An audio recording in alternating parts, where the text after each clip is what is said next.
Billionaire pretended to be a poor worker to test his blind date. Unexpectedly fell in love at first sight. Many of you have been asking when I would upload a passionate love story filled with beautiful romance. Well, here it is, my gift to my most beautiful family. I'm not asking you to watch until the end. Some think I'm begging for views, but you don't know how deeply I love you, my beautiful family. Hi, my beautiful family. May the Almighty bless every woman with unshakable strength, endless dignity, and a heart that shines brighter than the sun. May He protect the mothers who carry us, the sisters who guide us, the wives who stand beside us, and the daughters who light up our homes. May no woman in this family ever feel weak, unheard, or unloved, because in God's eyes, she is a queen. My channel is dying because many of you don't get notifications. Please, just like and comment on this video. It takes only 2 seconds from you, but it gives strength to me and keeps this family alive. Every story I bring is written with love and respect for you. Stay with me until the end, because your trust is my hope and your loyalty is my power. If your heart is true, right, present. If your love is real, right, I am with Mr. Peter. The salt-worn diner on Harbour Street had never seen a millionaire deliberately dressed in threadbare flannel. But then again, Sam Rukin had never been a man who followed expectations. He sat in the corner booth of Maggie's diner, his calloused hands, roughened deliberately over the past week, wrapped around a coffee mug that had seen better decades. The September wind rattled the windows, carrying the scent of ocean and diesel from the docks. His docks, though no one in this establishment would ever guess that the man in the faded work shirt owned half of Belhaven's waterfront. "You sure about this?"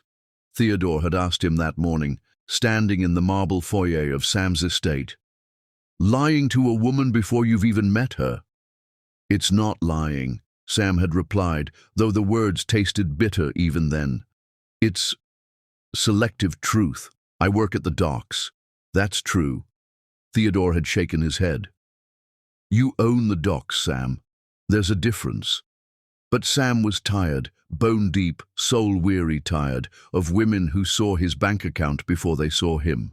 The last 3 relationships had ended the same way, with women who spoke of love while their eyes calculated yacht prices and vacation homes.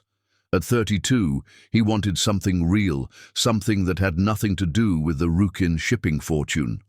The bell above the door chimed, and Sam looked up from his coffee. Time stopped. She walked in like autumn personified, a burgundy dress that complemented her deep brown skin, a wool coat the color of fallen leaves, and eyes that held the warmth of aged whiskey. But it wasn't her beauty that made Sam's breath catch. It was the way she paused at the threshold, closing her eyes briefly to inhale the diner's familiar scent of coffee and pie, a small smile playing at her lips as if coming home. Sophia Benson had been dreading this blind date for a week. Penelope meant well, but the last man she'd set her up with had spent the entire evening explaining why jazz was inferior to classical music, while she, a piano teacher who lived and breathed both, had bitten her tongue bloody. "He's different," Penelope had promised. "He works with his hands, real salt-of-the-earth type, no pretensions." Sophia scanned the diner, and her gaze landed on the man in the corner booth. He was already looking at her, and something in his grey eyes made her stomach flutter in a way it hadn't in years. Not conventionally handsome, his nose had been broken at least once, and his jaw held a stubborn set. But there was something about the way he stood up when he saw her, the old-fashioned gesture both unexpected and touching. "Sophia." His voice was deeper than she'd expected, roughened by sea air. "Sam." Not a question. She knew the way one knows the melody of a song they've never heard before, but somehow recognize. He pulled out her chair, another antiquated gesture that somehow didn't feel performative, and she caught the scent of him. Soap, coffee, and something uniquely masculine that made her pulse quicken. "Theodore didn't tell me much about you," Sam said, settling back into his booth. Just that you were a teacher, and that you'd, and I quote, knock my socks clean off. Sophia laughed, a rich sound that made several patrons look over and smile. Penelope told me you were a dock worker who read poetry in his spare time. I accused her of making you up. Do I seem made up? There was something vulnerable in the question, hidden beneath the humor. No, Sophia said softly, studying his face. You seem like someone who's trying very hard to be exactly who he is. The irony of her words wasn't lost on Sam, but he pushed the guilt aside.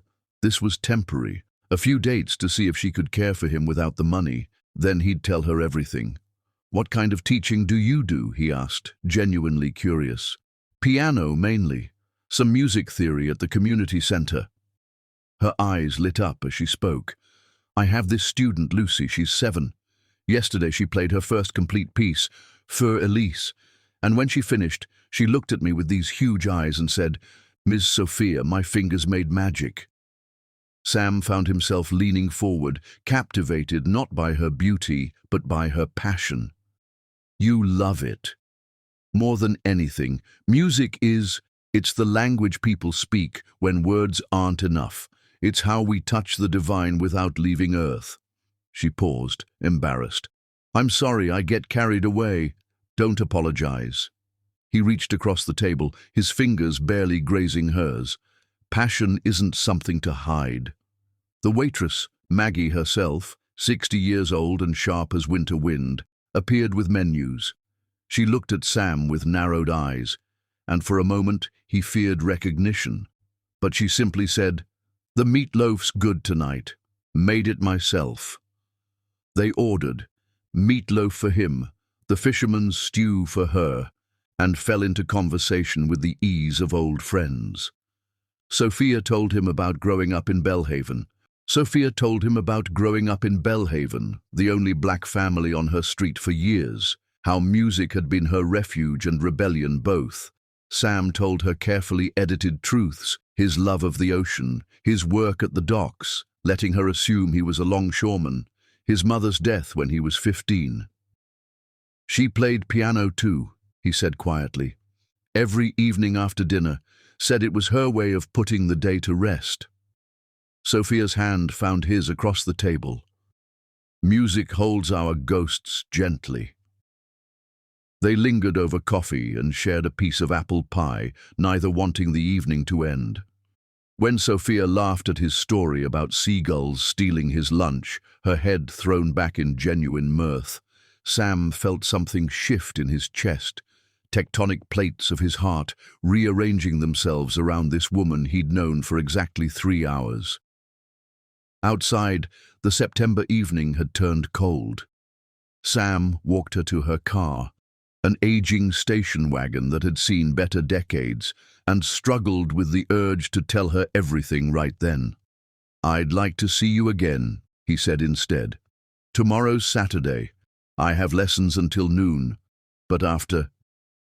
There's a place I'd like to show you, nothing fancy, he added quickly, maintaining his fiction. Just somewhere beautiful. She smiled, and it was like sunrise over water. I'd like that. As she drove away, Sam stood in the parking lot, hands in his pockets, watching her taillights disappear. Theodore would say he was a fool. His business partners would call it unnecessary deception. But standing there in the salt-sweet night air, Sam knew only one truth.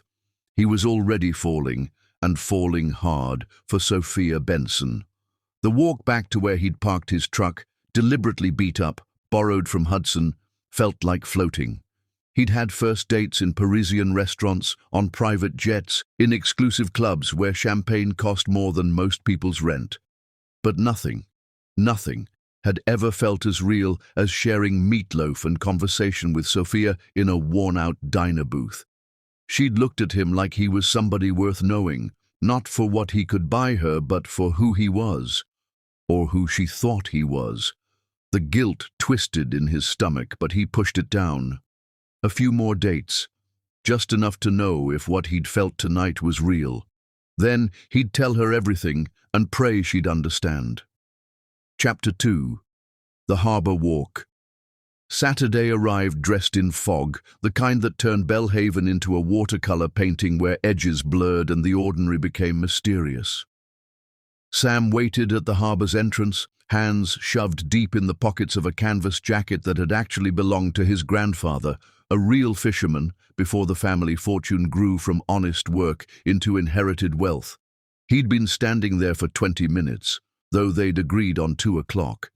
The anticipation was killing him slowly, sweetly.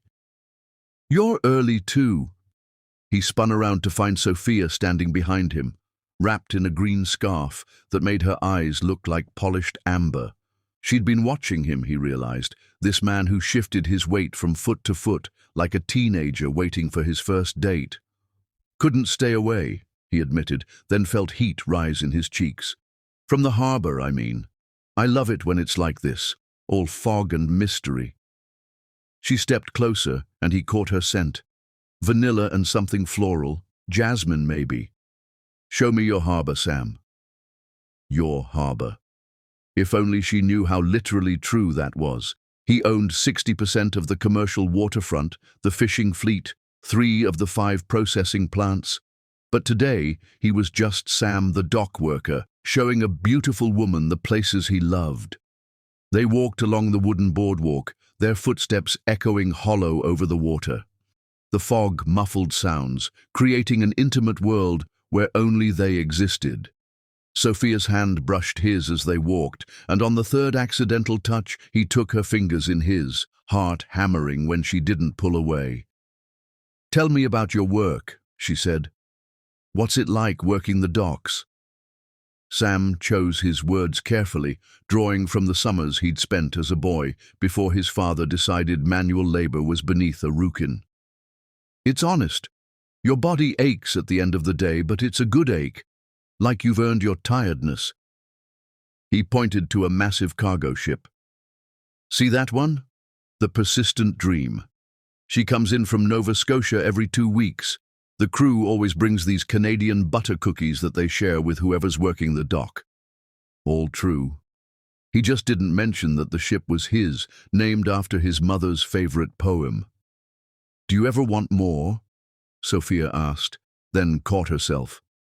"I don't mean that the way it sounded. I know what you meant." He squeezed her hand gently. "Sometimes I think about it.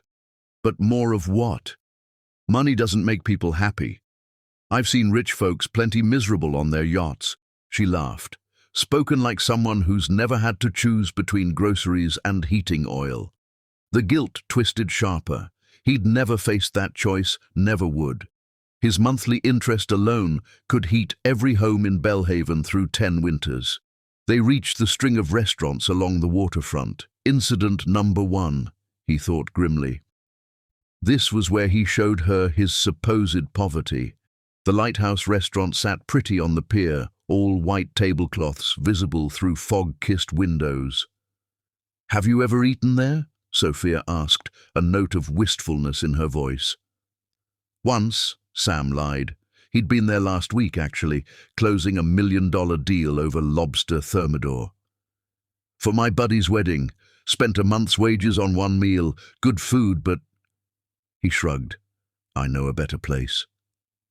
He watched her face carefully, waiting for disappointment. Instead, she smiled. "Lead the way."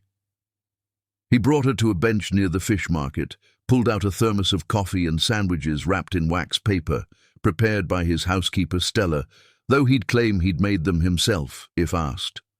The fog had lifted slightly, revealing the harbour in all its working-class glory, rust-streaked boats, nets being mended, men calling to each other in the universal language of labour. "This is perfect," Sophia said, and meant it.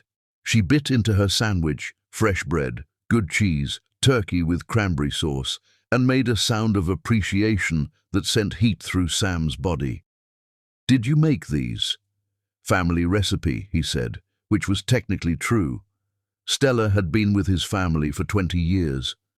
They ate in comfortable silence, watching the harbour's ballet of boats and birds, A seal popped its head up near the pier, studied them with liquid eyes, then disappeared beneath the grey water.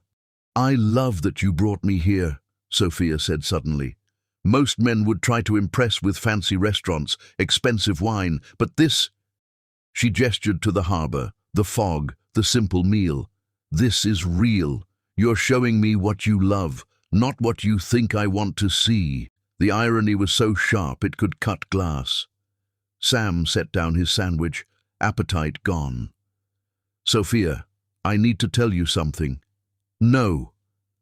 She pressed a finger to his lips, and the touch short-circuited his brain. "Not yet. I'm enjoying the mystery of you, Sam, whoever you are. Don't solve yourself for me too quickly." She was giving him an out, though she didn't know it. Sam caught her finger, pressed a kiss to its tip that made her breath catch. "Tell me about your dream," he said instead. "If money was no object, what would you do?" Her eyes went distant, seeing something beyond the fog. "I'd open a music school, not just for kids who can afford lessons, but for everyone. There's so much talent in this town that never gets nurtured because piano teachers charge $20 an hour and some families are choosing between music and milk. What would you call it?" "Haven House of Music." She smiled shyly. "Cheesy, I know, but it's perfect." He was already mentally calculating. There was that empty building on Meridian Street. Good bones, decent acoustics. He could buy it through a shell company, make it available at below market rent. That was exactly the kind of manipulation he was trying to avoid. "What about you?" she asked. "If you could do anything." "I'd sail away," he said without thinking. "Just take a boat and disappear into the blue. No expectations, no obligations, just wind and water and freedom." "Why don't you?" "Because I have 300 employees depending on me," he thought. "Because I have contracts and obligations and a fortune that demands constant attention." "Maybe someday," he said instead. The fog was lifting more now, sun breaking through in golden shafts that turned the water into hammered metal. Sophia shivered, and Sam draped his jacket around her shoulders without thinking. The gesture brought them close enough that he could see the flecks of gold in her brown eyes, the tiny scar above her left eyebrow. "How'd you get that?" He traced the air above the scar, not quite touching. "Fell off my bike when I was 7. My brother Gabriel dared me to ride down Harbour Hill with no hands." "And you did it?" "Of course. I've never been good at backing down from dares." She looked at him through her lashes. "It's a character flaw. Or a strength." They were so close now he could feel her breath on his face. The harbour, the fog, the world itself seemed to hold its breath. "Sam," she whispered, but a foghorn blasted, making them both jump and laugh. The moment broke but didn't shatter. It reformed into something softer, more patient. They walked more, Sam showing her his harbour, the spot where he'd caught his first fish. True. The pier where he'd had his first kiss, also true. The warehouse where he worked, a lie by omission. He owned it, but had worked there summers as a boy. As the afternoon aged into evening, they ended up at the furthest point of the public pier. The fog had cleared entirely now, leaving a sunset that painted everything gold and rose. "I should get you home," Sam said reluctantly. "I suppose you should." Neither moved. "Sam?" Sophia turned to face him fully. "I don't care that you can't afford fancy restaurants. I don't care that your jacket has patches or that your truck," she'd seen it in the parking lot, "looks like it's held together by rust and prayer. I care that you see beauty in fog. I care that you know the names of boats. I care that you kiss fingers like they're precious and share sandwiches like they're sacrament." She raised up on her toes, pressed a kiss to his cheek that burned like a brand. "Whatever you're not telling me, and I know there's something, just make sure it's not something that changes who you are when you're with me, because I'm starting to really like who that is." Chapter 3. The broken truck thunder rolled across Bellhaven like God clearing his throat, and Sam gripped the steering wheel of Hudson's ancient truck harder, praying the engine wouldn't actually die before he could fake its death convincingly. 3 weeks had passed since the harbor walk. 3 weeks of stolen afternoons and evening walks, of Sophia's laughter becoming his favorite sound and her touch becoming his necessary drug. 3 weeks of lies by omission that sat in his stomach like stones. "You sure you don't want to take my car?" Sophia had offered when he'd picked her up.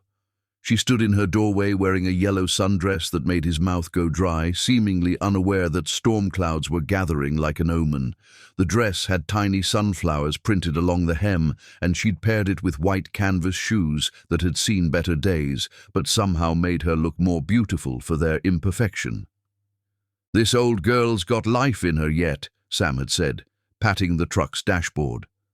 The dashboard responded by producing an ominous rattling sound that was, unfortunately, entirely genuine.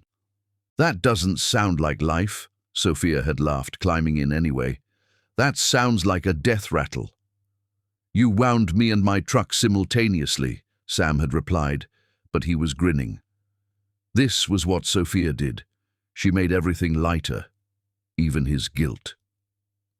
Now, driving along the coastal road toward the art fair in the next town, Sam watched Sophia from the corner of his eye. She had her window down despite the approaching storm, one hand playing with the wind, humming something that might have been Stevie Wonder or might have been her own creation.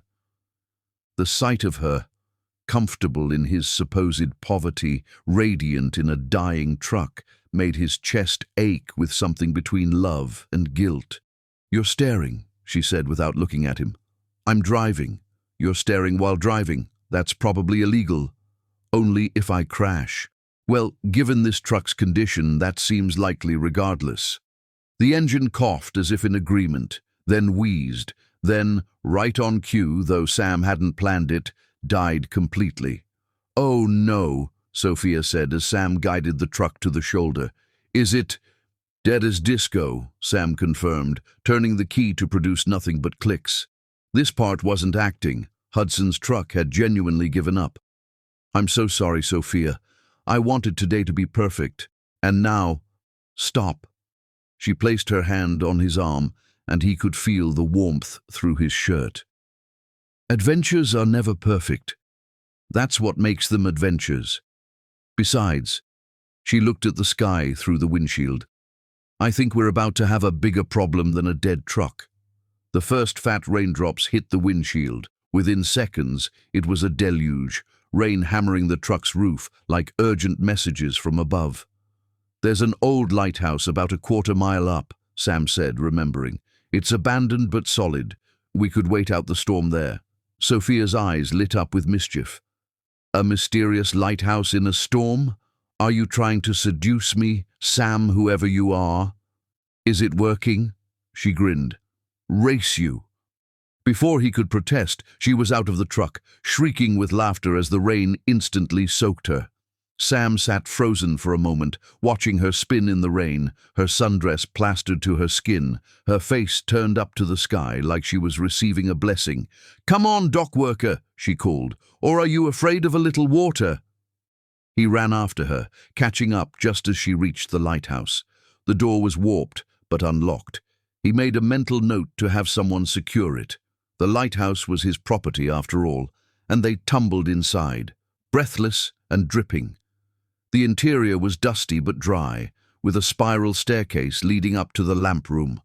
Weak grey light filtered through salt-hazed windows. Sophia wrung out her hair, creating a small puddle on the wooden floor, and Sam couldn't look away from the way the wet fabric of her dress clung to her curves. "Stop looking at me like that," she said, but her voice was warm, teasing. "Like what? Like you want to devour me?" "Maybe I do." The words hung between them, charged as the lightning that flickered outside. Sophia's breath caught, and for a moment Sam thought she might close the distance between them. Then she shivered, genuinely cold, and Sam shrugged off his jacket, wet but warm, and wrapped it around her. "Always the gentleman," she murmured, pulling the jacket tight.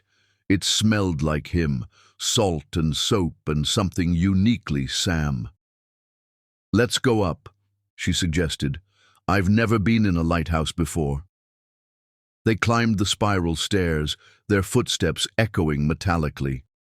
Halfway up, Sophia stopped, turned to look back at him. "My grandmother used to tell me stories about lighthouses, said they were where earth kissed heaven, where lost souls found direction. What do you think?" "I think," she said slowly, "that sometimes we're all ships in storms, looking for light to guide us home." They continued climbing, and at the top, the lamp room was all windows and dust motes, with an old keeper's chair and a view that, on clear days, would stretch for miles. Today, they could barely see 50 feet through the rain. "It's like being inside a cloud," Sophia said wonderingly. She sat in the keeper's chair, its leather cracked but still solid, and pulled Sam down to sit on the floor beside her, his head against her knee. Without thinking, she began running her fingers through his damp hair. "You have paint under your fingernails," she observed. Sam tensed. The paint was from touching up his yacht that morning, not from any dock work. "Old project," he said vaguely. "Tell me a secret," she said suddenly. "Something nobody else knows." Sam closed his eyes, savoring her touch. He could tell her the biggest secret. "I'm rich. I own this lighthouse. I've been lying since we met." Instead, he chose a different truth. "I haven't felt real in years," he said quietly, "until you. With you I feel like I'm finally who I'm supposed to be." Her fingers stilled in his hair. "Sam, my mother used to say that people wear masks so long they forget their real faces underneath. I've been wearing mine so long that when I'm with you, when I can just be, it feels like breathing after being underwater. My turn. Tell me a secret." She was quiet for so long he thought she wouldn't answer. Thunder rumbled outside, and the rain intensified, creating a curtain of white noise around them. Then, "I'm scared. Of this, of us. My last relationship. He was wealthy, not incredibly so, but comfortable. A surgeon at the hospital, David Ashford, you might have heard of him." Sam had. David had actually tried to get Sam to invest in some medical startup. He'd seemed like an ass. He said he loved me, but what he loved was having a beautiful black woman on his arm at hospital galas. I was an accessory, proof of how progressive he was. He used to introduce me as Sophia. She's actually quite accomplished for... And then he'd trail off, but everyone knew what he meant. When I finally left, he said I should be grateful he'd chosen me, that I'd never find another man of his caliber willing to overlook my background. Sam turned, rising to his knees so he could look her in the eyes. Rain lashed the windows behind her, creating a symphony of percussion. "He was a fool and a racist and didn't deserve to breathe the same air as you. I know that now. But it made me promise myself, no more rich men. No more being someone's exotic experiment or diversity trophy. I want someone who sees me, not what I represent. Someone who values what I am, not what I look like on their arm." The guilt was going to kill him. Sam cupped her face in his hands, thumbs stroking her cheekbones. "You're not a symbol or a statement or a trophy. You're Sophia. You're brilliant and kind and talented. You're the woman who plays Chopin like she's channeling heaven, and who laughs at seagulls and who runs in the rain like a pagan goddess. You're the woman who makes me want to be better than I am. You're everything." "Sam," she whispered, and her voice broke on his name. She kissed him then, sudden and fierce, and Sam's world narrowed to the points where they touched, lips, hands, hearts. She tasted like rain and possibility, and he kissed her back with 3 weeks of pent-up longing. Her hands tangled in his wet hair, and he pulled her from the chair onto his lap, needing her closer, needing to erase any distance between them. When they broke apart, both breathing hard, Sophia's eyes were bright with unshed tears. "I'm falling for you, Sam. Against all my better judgment, against every promise I made myself, I'm falling hard." "Catch me, then," he whispered against her lips. "Because I've already fallen. I fell the moment you walked into that diner." They stayed in the lighthouse for 2 hours, talking and kissing and discovering each other in ways that had nothing to do with clothes coming off and everything to do with souls opening up. Sophia told him about her father's death when she was 15, how music had saved her from drowning in grief, how she'd played at his funeral.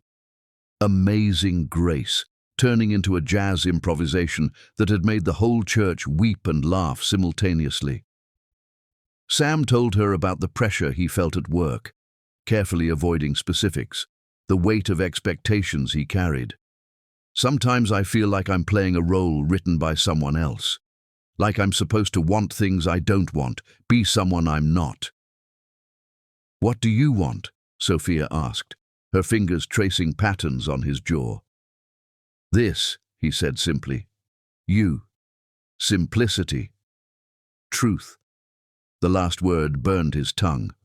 "Sometimes I dream about running away," he admitted. "Just disappearing into somewhere where nobody knows me, where I can just be." "Where would you go?" "Wherever you are," he said without thinking, then froze. Too much, too soon. But Sophia just smiled, soft and wondering. "Careful, Sam. I might hold you to that." The storm began to ease, rain softening from assault to caress. They stayed entwined on the floor of the lamp room, Sophia in Sam's lap, his arms around her, her head on his shoulder. Neither wanted to move, to break this spell the storm had woven around them. "We should probably check on the truck," Sophia finally said, though she made no move to leave his embrace. "Probably," Sam agreed, tightening his arms around her. "It might start now." "It might. We're going to miss the art fair." "I'm oddly okay with that." She laughed, the sound vibrating through his chest. "Me too." Eventually, reluctantly, they descended the lighthouse stairs. At the door, Sophia paused, looked back at the interior. "This place feels special now. Like it's ours." "It is," Sam said, meaning it more literally than she could know. The storm had passed as suddenly as it had come, leaving the world washed clean and gleaming. Every surface reflected light, puddles like mirrors, leaves like jewels. They made their way back to the truck, their clothes still damp, hair wild, looking thoroughly disheveled. The truck, miraculously, started on the third try. Hudson had mentioned it often did that, played dead then resurrected itself. "It's like magic," Sophia laughed as the engine rumbled to life. "You're magic," Sam said, then immediately cringed. "That was terrible. I'm sorry." "It was terrible," she agreed, grinning, "but also sweet. You're forgiven." As Sam drove Sophia home, she kept her hand on his thigh, a casual intimacy that made his heart race. She'd turned on the radio, and Otis Redding was singing about the dock of the bay, which made her laugh and say, "Our song." He parked in front of her building, a modest complex where she rented a one-bedroom, and walked her to her door. The evening sun was breaking through the remaining clouds, painting everything gold. "Thank you," she said, "for the most perfect imperfect date. Even with the broken truck and the storm, especially with those. Anyone can plan a perfect date with unlimited money. It takes someone special to turn disaster into magic." She kissed him goodbye, soft and lingering, her hands framing his face. "I meant what I said in the lighthouse. I'm falling for you.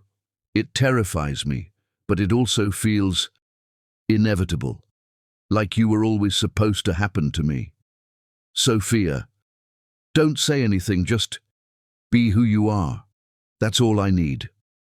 She disappeared inside, leaving Sam standing on her doorstep with the weight of her trust crushing his chest. He sat in the truck for a long moment, head against the steering wheel, her words echoing. Be who you are. But who was he? The millionaire, the dock worker, the liar, the man desperately in love with a woman who would hate him if she knew the truth. Tomorrow, he decided. Tomorrow he would tell her everything. He'd explain about the testing, the fear of gold diggers, the desperate need to be loved for himself. She'd understand. She had to. But tomorrow came and went, and the words stuck in his throat. Because every day that passed, Sophia fell more in love with Sam the dock worker, and Sam the millionaire became more terrified of losing her. The lighthouse stood empty on the coast, keeping its witness to their confessions, their kisses, their promises. And if lighthouses could speak, this one would have warned them. Storms always return, and not all ships survive the rocks of deception. Chapter 4. The Birthday Gift. October arrived in Belhaven wearing gold and crimson, painting the town in the colors of Sophia's laughter. Sam stood in the antique shop on Pemberton Street, staring at the 1890s Steinway grand piano that seemed to glow in the afternoon light. It was perfect, the exact model Sophia had mentioned her grandmother once owned, the one she'd learned on as a child before it was sold to pay for her grandfather's cancer treatment. "She's a beauty," the shop owner, Mr. Chen, said quietly. "Been here 2 years. Nobody in town can afford her, but I can't bear to ship her elsewhere. Instruments like this should stay close to the sea. The salt air gives them soul." Sam ran his fingers over the keys, careful not to make a sound. He could buy it without blinking, could have it delivered to Sophia's apartment with a big red bow, could change her life with a single check. Instead, he walked out empty-handed, the weight of what he couldn't give her heavier than any piano. Sophia's birthday was tomorrow, October 15th. She'd mentioned it only in passing, embarrassed by the fuss people made over birthdays, but her friend Penelope had let slip that it was her 30th, a milestone she was both excited and anxious about. "What do you give a woman who makes music from moonlight?" Sam had asked Hudson that morning, helping the older man repair a fence on the property Sam supposedly didn't own. Hudson, 70 years old and sharp as winter wind, had given him a long look. "You give her the truth, boy. That's worth more than any gift." But Sam was in too deep now. The truth would ruin everything. So instead, he'd spent the morning in his greenhouse, which Hudson maintained for the absent owner, carefully pressing flowers between sheets of parchment, creating a bookmark with Queen Anne's lace and tiny coastal roses. It was simple, almost embarrassingly so for a woman turning 30, but it was all Sam the dock worker could afford. The next evening, Sam arrived at Sophia's apartment with his pathetic gift wrapped in brown paper. He'd decorated himself with sketches of musical notes. She answered the door in a deep purple dress that made her skin glow, and Sam forgot how to breathe. "You look—" "There aren't words," he managed. She smiled, shy and pleased. "Penelope insisted on taking me shopping. This cost more than I usually spend on groceries in a month, but—" She twirled, the skirt flaring. "Sometimes a woman needs to feel beautiful." "You're always beautiful. The dress is just agreeing with what already exists."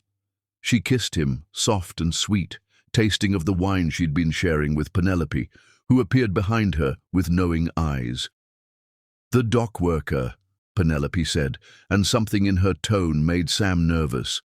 She worked at the country club, had probably seen him there dozens of times. "Sophia talks about you constantly. All terrible things, I'm sure." "Quite the opposite." Penelope's stare was penetrating.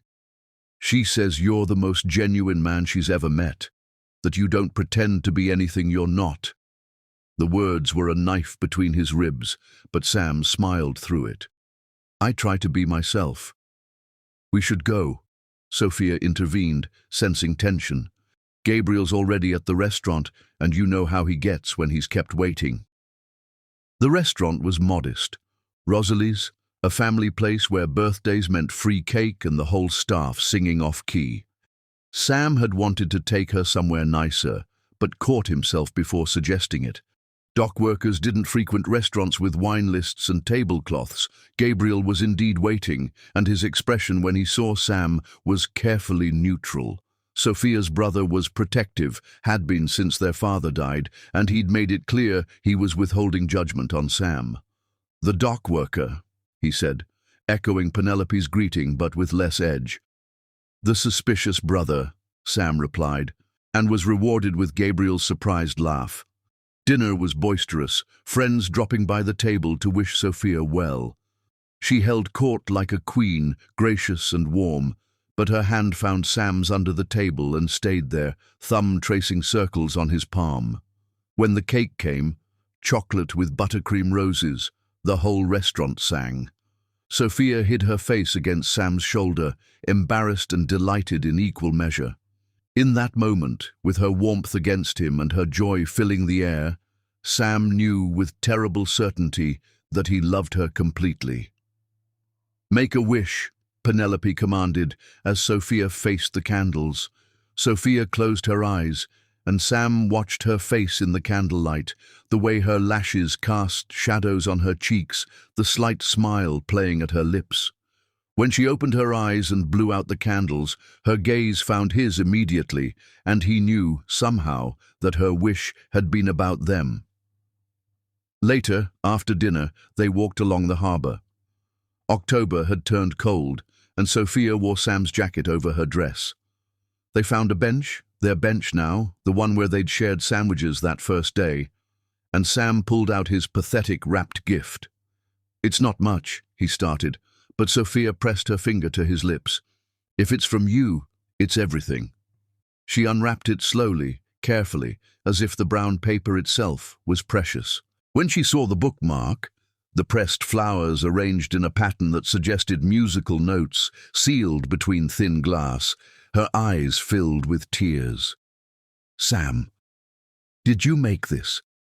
I know it's not. It's perfect."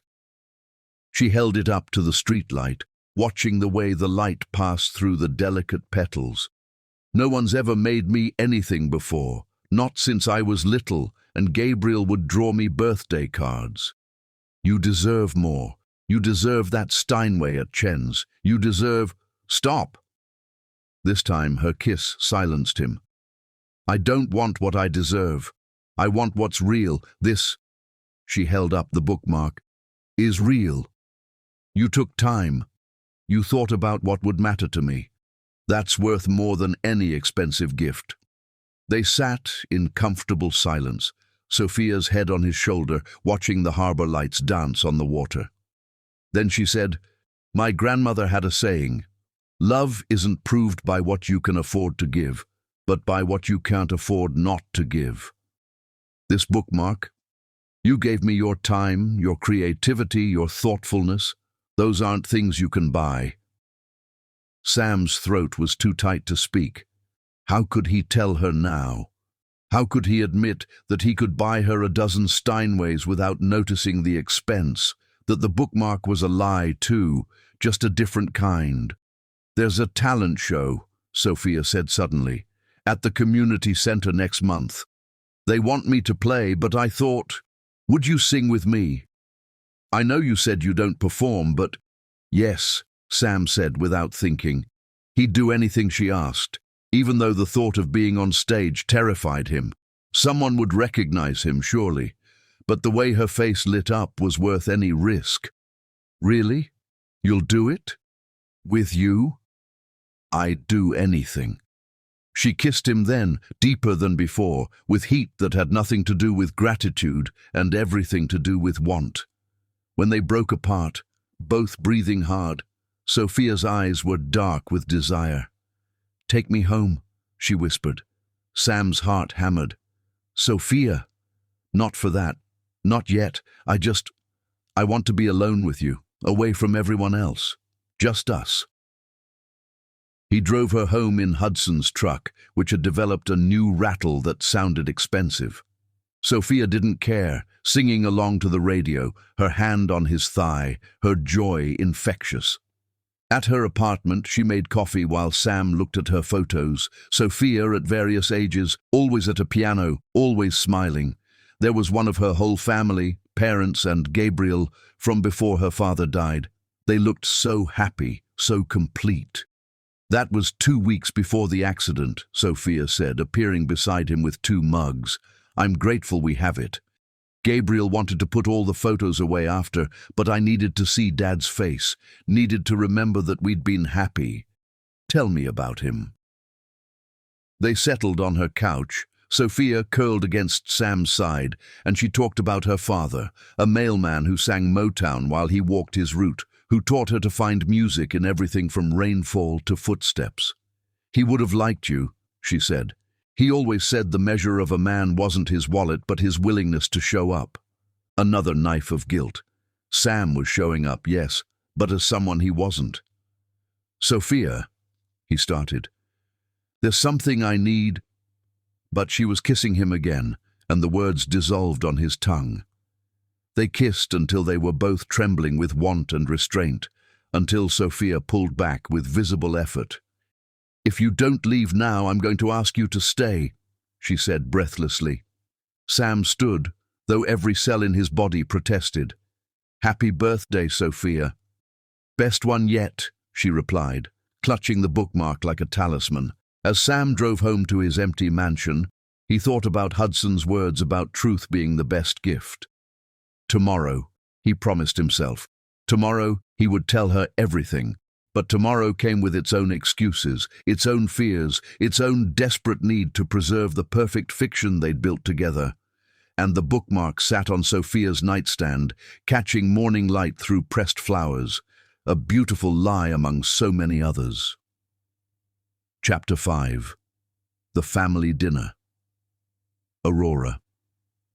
Benson's house smelled like heaven was hosting Sunday dinner, and Sam stood on the front porch holding a mason jar of preserves like it was the Holy Grail. Stop fidgeting, Sophia said, squeezing his hand. It's just dinner with my family. Just dinner. Just meeting the mother of the woman he loved. Just sitting across from Gabriel, who'd been suspicious since day one, just maintaining his facade in a house that reminded him painfully of the family dinners he'd lost when his mother died. The preserves, Stella's famous apple butter, felt pathetic in his hands. He could have brought wine worth more than most people's cars, could have had a 5-course meal catered.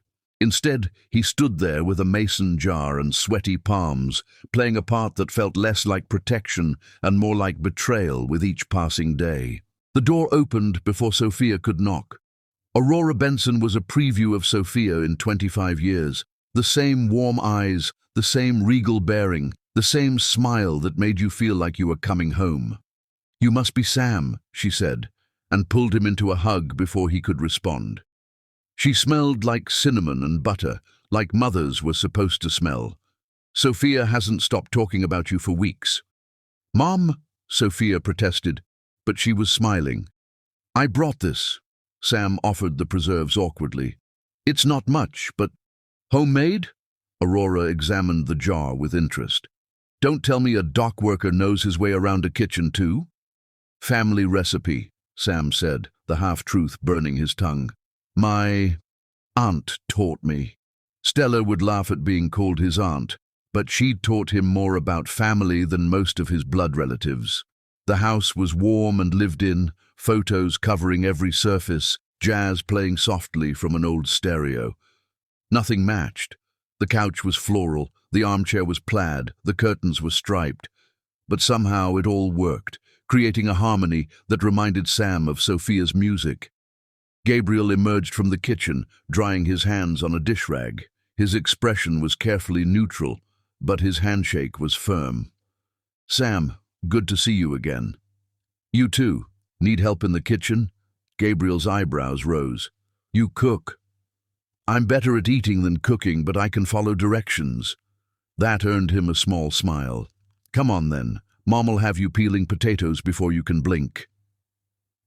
The kitchen was controlled chaos. Aurora conducted the meal preparation like a symphony, assigning tasks with the efficiency of someone who'd raised 2 children alone. Sam found himself beside Gabriel, peeling potatoes, while Sophia and her mother worked on the greens. "So," Gabriel said quietly, "Sophia says you work the docks." "That's right." "Funny, my buddy Theodore works down there. Says he's never seen you." Sam's hand stilled on the potato peeler. "It's a big operation, lots of shifts." "Mm-hmm." Gabriel's tone was neutral, but his eyes were sharp. "You know, you look familiar. Can't place it, but I swear I've seen you somewhere before." "I have one of those faces," Sam said, forcing his voice to stay level. "Maybe." Gabriel was quiet for a moment, then, "She's been hurt before. The last guy, that surgeon, he did a number on her. Treated her like an accessory, not a person. She told me." "Did she tell you she didn't eat for a week after? That she stopped playing piano for a month? That she nearly moved away from Bellhaven entirely?" Sam's hands clenched around the peeler. "No. She wouldn't. Sophia shows her strength, not her scars. But I'm her brother. I see both."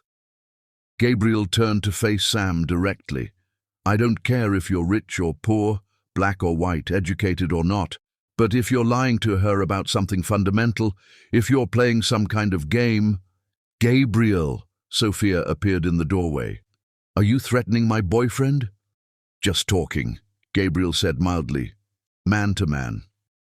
Sophia's eyes narrowed, but Aurora called everyone to the table before she could interrogate further. Dinner was a revelation. The food, roast chicken, collard greens, mac and cheese, cornbread, was incredible, but it was the conversation that enchanted Sam. The Bensons talked over each other, laughed at inside jokes, argued about everything from politics to the proper way to season greens.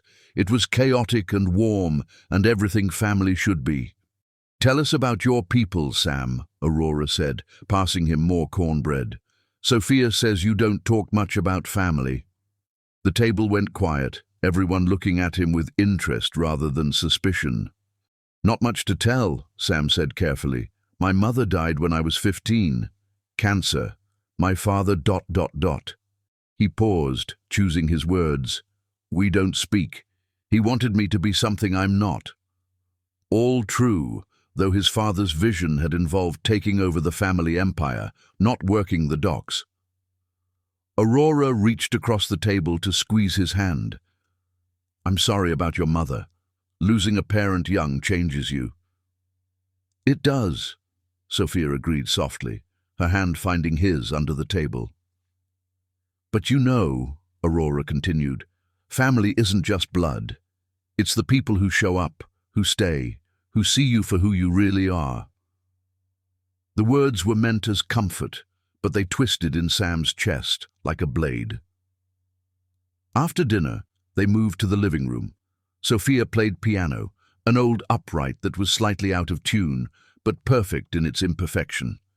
She played Motown for her father's memory, jazz for her mother's joy, classical for her own soul. Sam watched her, lost in the music and the woman creating it. "You should sing something," Aurora suggested. "Sophia says you have a beautiful voice." "I don't—" "Please." Sophia looked at him from the piano bench. "Just one song?" He couldn't refuse her anything. Sam joined her at the piano, and she began playing something slow and sweet. He sang, an old folk song his mother had loved, and watched Sophia's face transform with wonder. "You've been holding out on us," Gabriel said when the song ended. "That's a trained voice." "Church choir as a kid," Sam lied. It had actually been private lessons from a Broadway vocal coach, preparation for the public speaking his father had insisted on. As the evening wound down, Aurora pulled Sam aside while Sophia helped Gabriel with dishes. "I want to thank you," she said quietly. "For what?" "For bringing my daughter back to life. She was just existing after that fool doctor. But since you—" Aurora smiled. "She plays happy music again. She laughs from her belly, not just her throat. She's Sophia again." "She saved me too," Sam said, and meant it. I was lost before her. Aurora studied his face. You're carrying something heavy. I can see it in your eyes. Whatever it is, don't let it poison what you have with her.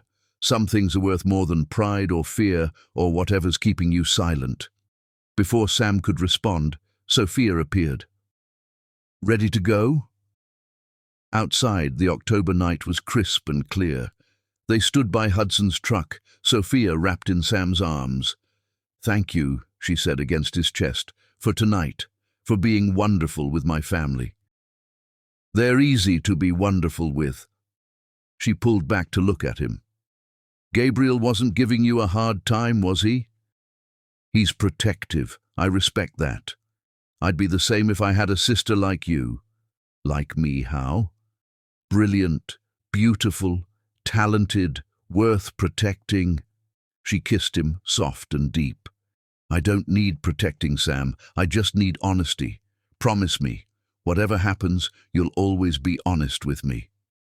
The lie stuck in his throat like glass. Sophia, promise me. I promise, he whispered. Another lie added to the pile. She smiled, trusting and pure, and Sam knew he was damned, not by the lies he'd told, but by the truth he couldn't speak. As he drove home to his mansion, Sam thought about Aurora's words about family being the people who see you for who you really are. The problem was, Sophia had never seen the real him. She'd seen Sam the dock worker, Sam the simple man, Sam the lie. And with each passing day, he became more terrified that when she finally saw Sam Rukin, millionaire, liar, coward, she wouldn't see anyone worth loving at all. Chapter 6. The Close Call. Miles Whitmore arrived in Belhaven like a hurricane in a three-piece suit, and Sam's carefully constructed world began to crack at the foundations.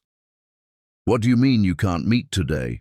Miles's voice crackled through the phone with barely contained frustration. The Japanese buyers are here for 48 hours, Sam.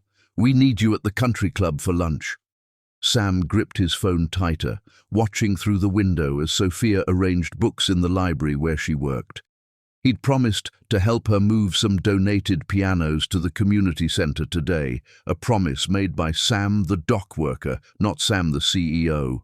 Handle it yourself, Miles. You know my terms as well as I do. Your terms. Sam, this is a $50 million deal. You can't seriously prioritize whatever.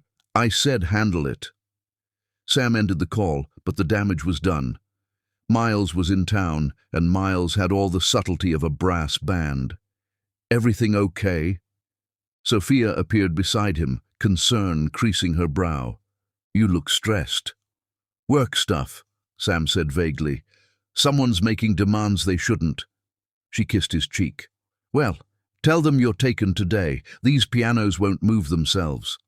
They spent the morning at the community center, Sam genuinely straining alongside other volunteers to move 3 donated uprights into the makeshift music room. Sophia glowed with purpose, directing the operation with the intensity of a general and the joy of a child on Christmas morning. This is it, she said, running her hands over one of the pianos. The beginning of Haven House. Maybe not the full dream yet, but a start. Sam watched her test each piano, making notes about what needed tuning, what needed repair. He could have hired a team of professionals to restore them all in a day. Instead, he held his tongue and held her toolbox while she did preliminary adjustments herself. Mr. Sam! He turned to find Lucy, Sophia's 7-year-old student, racing toward them with the uncontained energy of childhood. Lucy! Sophia laughed as the girl launched herself at her teacher. What are you doing here? Mama's volunteering in the kitchen. Can I help with the pianos? Please? Of course, Sophia said. Sam, this is my star student. Lucy, this is my friend, Sam. Boyfriend, Lucy corrected matter-of-factly. You said boyfriend last week. I heard you. Sophia blushed while Sam laughed. Boyfriend, then, he agreed, earning a brilliant smile from Sophia. They were walking to lunch, Lucy chattering between them about everything and nothing, when disaster struck. The country club was 3 blocks from the community centre, and Miles Whitmore stood outside it, impossible to miss with his silver hair and obvious wealth. "Sam," Miles called out, starting toward them. "Sam Rukin." Sam's blood turned to ice. He could pretend not to hear, but Miles was already jogging over, his face lit with relief. "There you are. I've been calling—" Miles stopped short, finally noticing Sophia and Lucy. His eyes widened as he took in Sam's appearance. Worn jeans, paint-stained t-shirt from moving pianos, nothing like the man who usually commanded boardrooms. "I think you have me confused with someone else," Sam said evenly. Miles blinked, opened his mouth, closed it. Sam could see the moment understanding dawned. Not full understanding, but enough. "My apologies," Miles said slowly. "You look remarkably like someone I know. Sorry to bother you." He walked away, but not before giving Sam a look that promised future conversation. "That was weird," Sophia said. "Though you do have one of those faces." Gabriel said the same thing. "Common face," Sam agreed, his heart still racing. "Want to get those sandwiches?" But the close calls weren't done. At the deli, Sam nearly walked straight into Eleanor Hartwell, whose charity foundation he'd donated millions to over the years. She started to greet him, but he turned sharply, pretending to study the menu board with intensity. "You okay?" Sophia asked. "You seem jumpy." "Too much coffee," he lied. They ate in the park, Lucy between them making dandelion chains. It should have been perfect. Autumn sun, the woman he loved, the music of a child's laughter. But Sam could feel the walls closing in. Miles would have questions. Eleanor would mention seeing him. The fiction was becoming too hard to maintain. "I have to tell you something," he said suddenly. Sophia looked up from the dandelion crown she was making for Lucy. "That sounds ominous." "It's about Miss Sophia, Mr. Sam. Look." Lucy had climbed onto the fountain edge, arms spread wide for balance. "Lucy, careful." Sophia rushed to spot her, and the moment was lost. They spent the afternoon at the harbour, Lucy collecting shells while Sam and Sophia walked hand in hand. Everything should have been perfect, but Sam could feel time running out like sand through his fingers. As evening approached, they returned Lucy to her mother and walked back toward the library where Sophia had left her car. That's when Sam saw him. Miles again, this time with 2 Japanese executives, all heading toward the harbour restaurant. "I need to—" Sam gestured vaguely toward the public restroom. "I'll catch up." He ducked away, but not before one of the executives noticed him. Sam saw recognition flicker across the man's face. They'd met at a conference in Tokyo last year. When he returned, Sophia was chatting with Penelope, who'd appeared from nowhere with that knowing look she'd been wearing more frequently. "Sam," Penelope said, her tone loaded with meaning. "How's the dock work treating you?" "Can't complain." "I bet you can't." She turned to Sophia. "I need to borrow you tomorrow. Wedding planning emergency." "Whose wedding?" Sophia asked. "Mine, hopefully, someday. But I need to know which venues are worth it. The country club's having an open house. Very exclusive usually, but tomorrow anyone can tour." "I don't really do country clubs," Sophia said. "Come on," Penelope pressed. "Free champagne, tiny foods on sticks. Besides, you might be surprised who you see there." Her eyes flicked to Sam, and he knew, she knew. Somehow, Penelope had figured it out. "Maybe," Sophia said. "Sam, want to come?" "I have to work," he said quickly. "The boats, big shipment." "On Sunday? Shipping never sleeps." Sophia looked disappointed but didn't push. They said goodbye at her car, and she kissed him with a tenderness that felt like goodbye, though she couldn't know it might be. "I love you," she said against his lips. "Whatever's bothering you, whatever you're worried about, we can face it together. You know that, right?" "I know," he whispered, hating himself for the lie. That night, Sam sat in his study, writing and discarding letter after letter. How did you tell someone that everything they knew about you was a lie?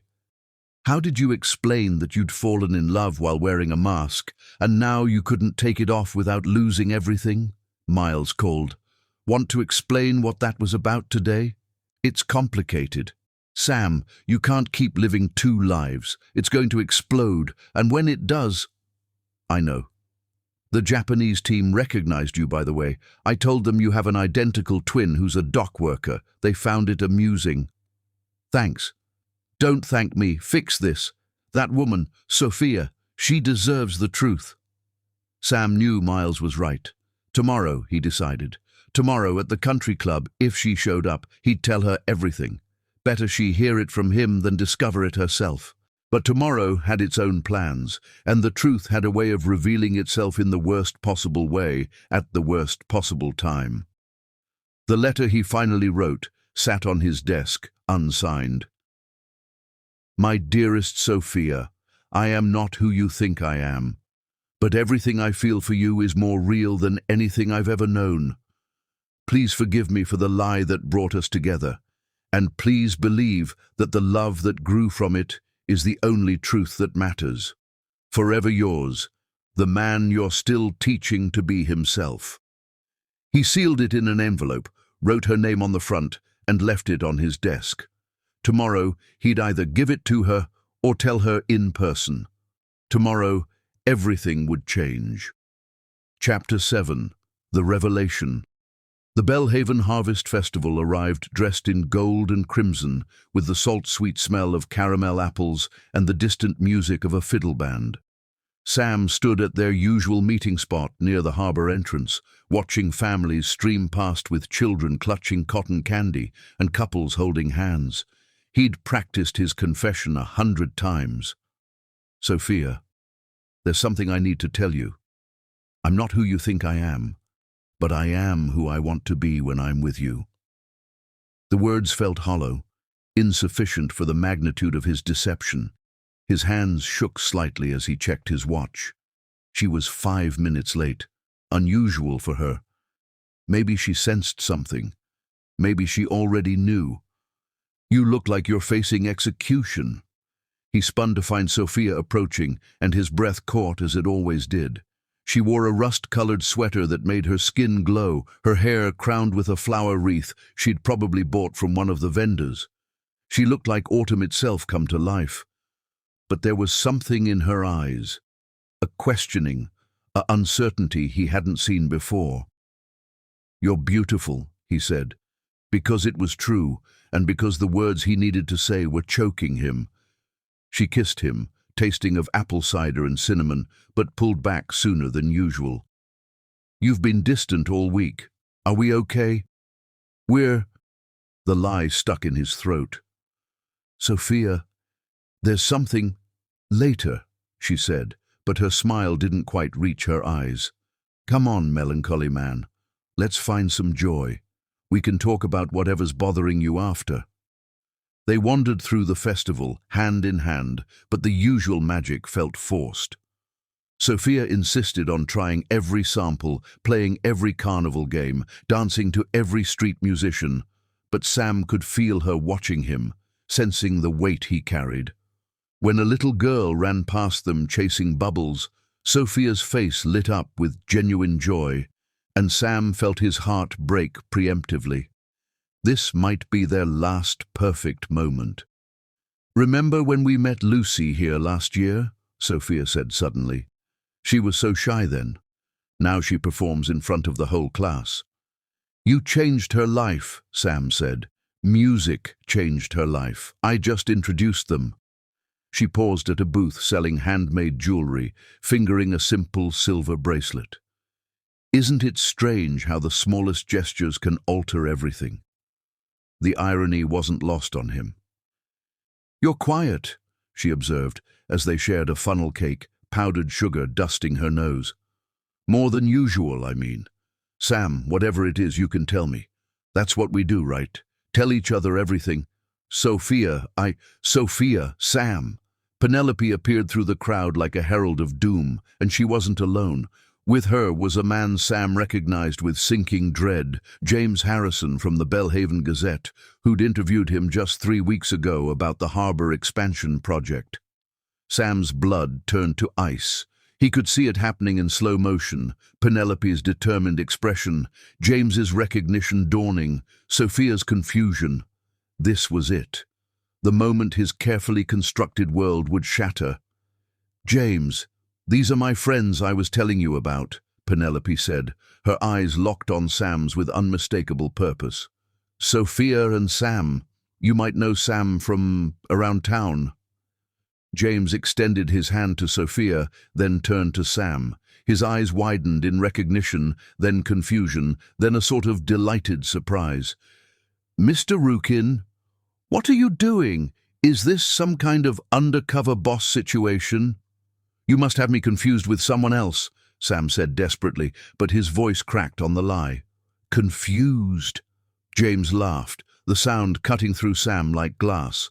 "We just did that whole spread about the harbor development. 3 hours of interviews, remember? You served me that imported coffee in your office with the view of, though I have to say, this is quite a different look from the suit and—" "What's he talking about?"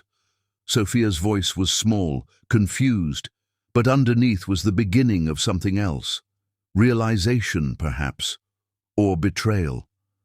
Penelope pulled out her phone with the efficiency of an executioner. "I wanted to check something I've been wondering for weeks. James, isn't this the man you interviewed?" She showed him the screen, the Gazette's website, Sam's photo, prominent above an article titled, "Rukin Shipping Expands, CEO Promises 200 New Jobs." Sophia grabbed the phone before James could answer. Her face went through a series of expressions: confusion, recognition, understanding, devastation, like watching a building collapse in slow motion. "That's him," James confirmed unnecessarily.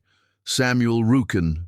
Net worth something like 50 million, if the Forbes estimate is right, though what he's doing dressed like a dock worker." "Stop."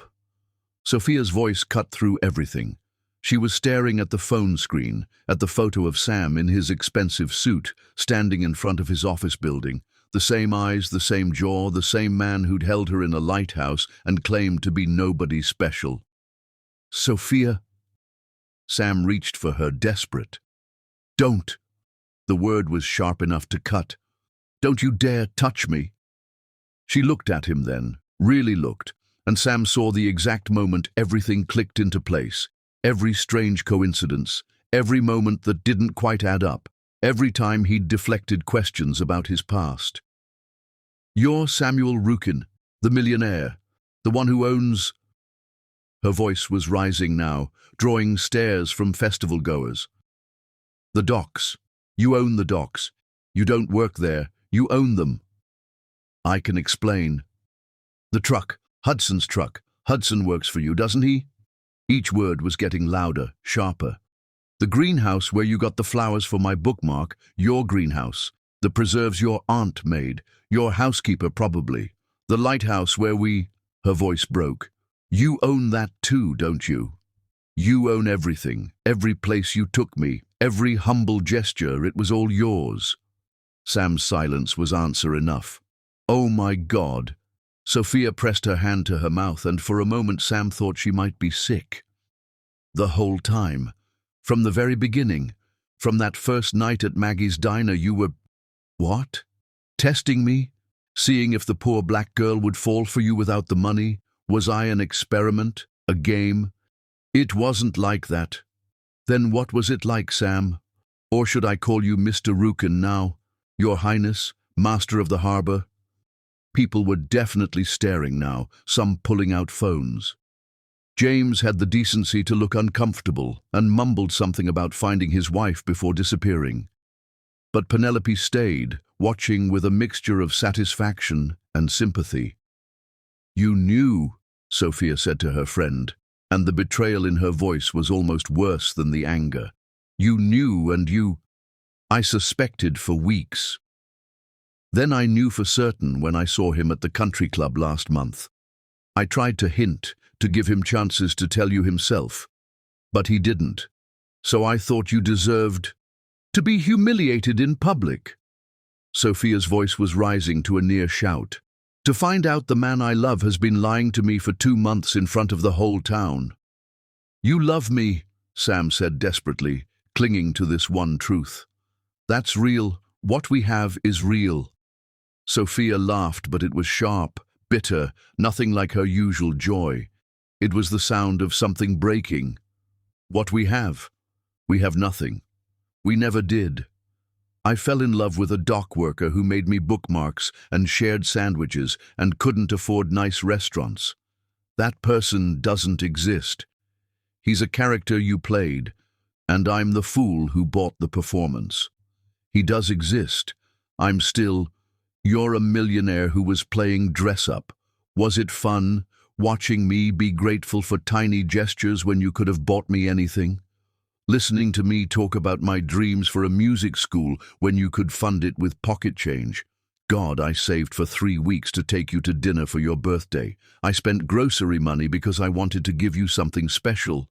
Were you laughing at me the whole time? Never. Sophia, I would never. I wanted you to love me for me. For you." Sophia's eyes were bright with tears she wouldn't let fall. "I don't even know who you are. Everything was a lie. Every single thing. Every word, every gesture, every moment. Not everything. My feelings. Your feelings." She stepped closer, and he could see the devastation in her eyes, the complete shattering of trust. "You want to know what I feel? I feel stupid. I feel used. I feel like a fool who was so desperate to believe in love that I missed every red flag. Gabriel was right. He said something was off about you, but I defended you. I told him he was being paranoid. Sophia, please. Do you know what the worst part is?" Her voice dropped to almost a whisper, which was somehow worse than shouting. "I told you about David. I opened up about how he made me feel like a specimen, like an exotic pet.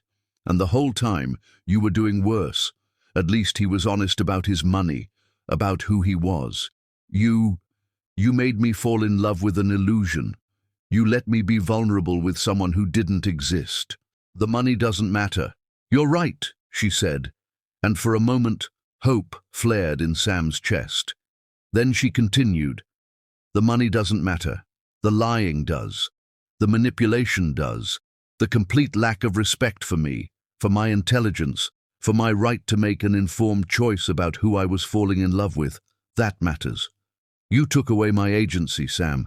You decided what I could and couldn't handle. You played God with my heart." She turned to leave, but Sam caught her arm, desperate.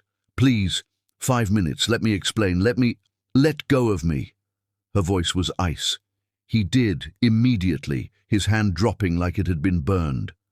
"I trusted you," she said, not looking at him, tears finally falling freely. "I told you things I've never told anyone. I let you into my family, my life, my bed of dreams. My father was honest. He was a mailman who never pretended to be anything else. He would have rather died than lie to my mother about who he was. He used to say that love without truth is just manipulation. And you looked me in the eyes every day and lied."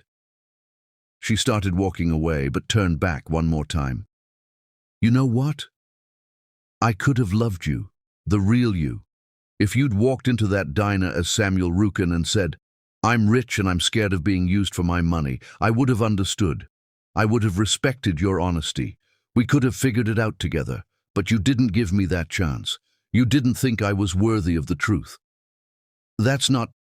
Goodbye, Mr. Rukin." She walked away, and Sam couldn't move, couldn't breathe. Around him, the festival continued, music and laughter and joy, while his world collapsed. Someone was definitely filming now, and by tomorrow this would be all over town, maybe all over the internet. The millionaire who pretended to be poor, exposed at the harvest festival. Penelope lingered, studying him with those sharp eyes. "I'm not sorry," she said. "She deserved to know. I was going to tell her." "When? After the wedding? After kids? When exactly were you planning to stop being a coward? The word hit like a slap. I loved her. Love her. No, Penelope said, and her words were surgical in their precision. You loved being loved by her. You loved how she made you feel. There's a difference. If you really loved her, you would have trusted her with the truth. Love without trust is just possession. She left him standing there, alone in a crowd of hundreds, some still staring, others pretending not to, while obviously discussing what they'd witnessed. Sam stood frozen until the festival lights began to blur through tears. He didn't realize he was crying. Then he walked, not to his mansion, but to the docks, to the place where he'd pretended to be someone else. The night shift was working, and several men nodded at him, not recognizing him out of his suit, not knowing their boss's world had just ended. He sat on a crate, watching the water, remembering Sophia's face when she'd realized the truth. Not just angry, but broken. He'd broken her trust, broken the beautiful thing they'd built together. His phone rang. Miles. I heard, his partner said without preamble. It's already all over town. The millionaire who pretended to be poor to date the librarian. Someone posted a video. She's a piano teacher too, Sam said numbly. Sam, I loved her, Miles. Love her. Present tense, future tense, every tense. Then fix it. How? How do I fix lies that went on for 2 months? How do I make her believe anything I say now? Miles was quiet for a moment. You start with the truth, all of it, and then you let her decide if you're worth forgiving. But Sam knew, sitting there in the dark with the sound of the ocean that had witnessed their first kiss, that some things once broken could never be made whole again. Trust was like glass. Once shattered, even if you put the pieces back together, the cracks always showed. Chapter 8. The letter.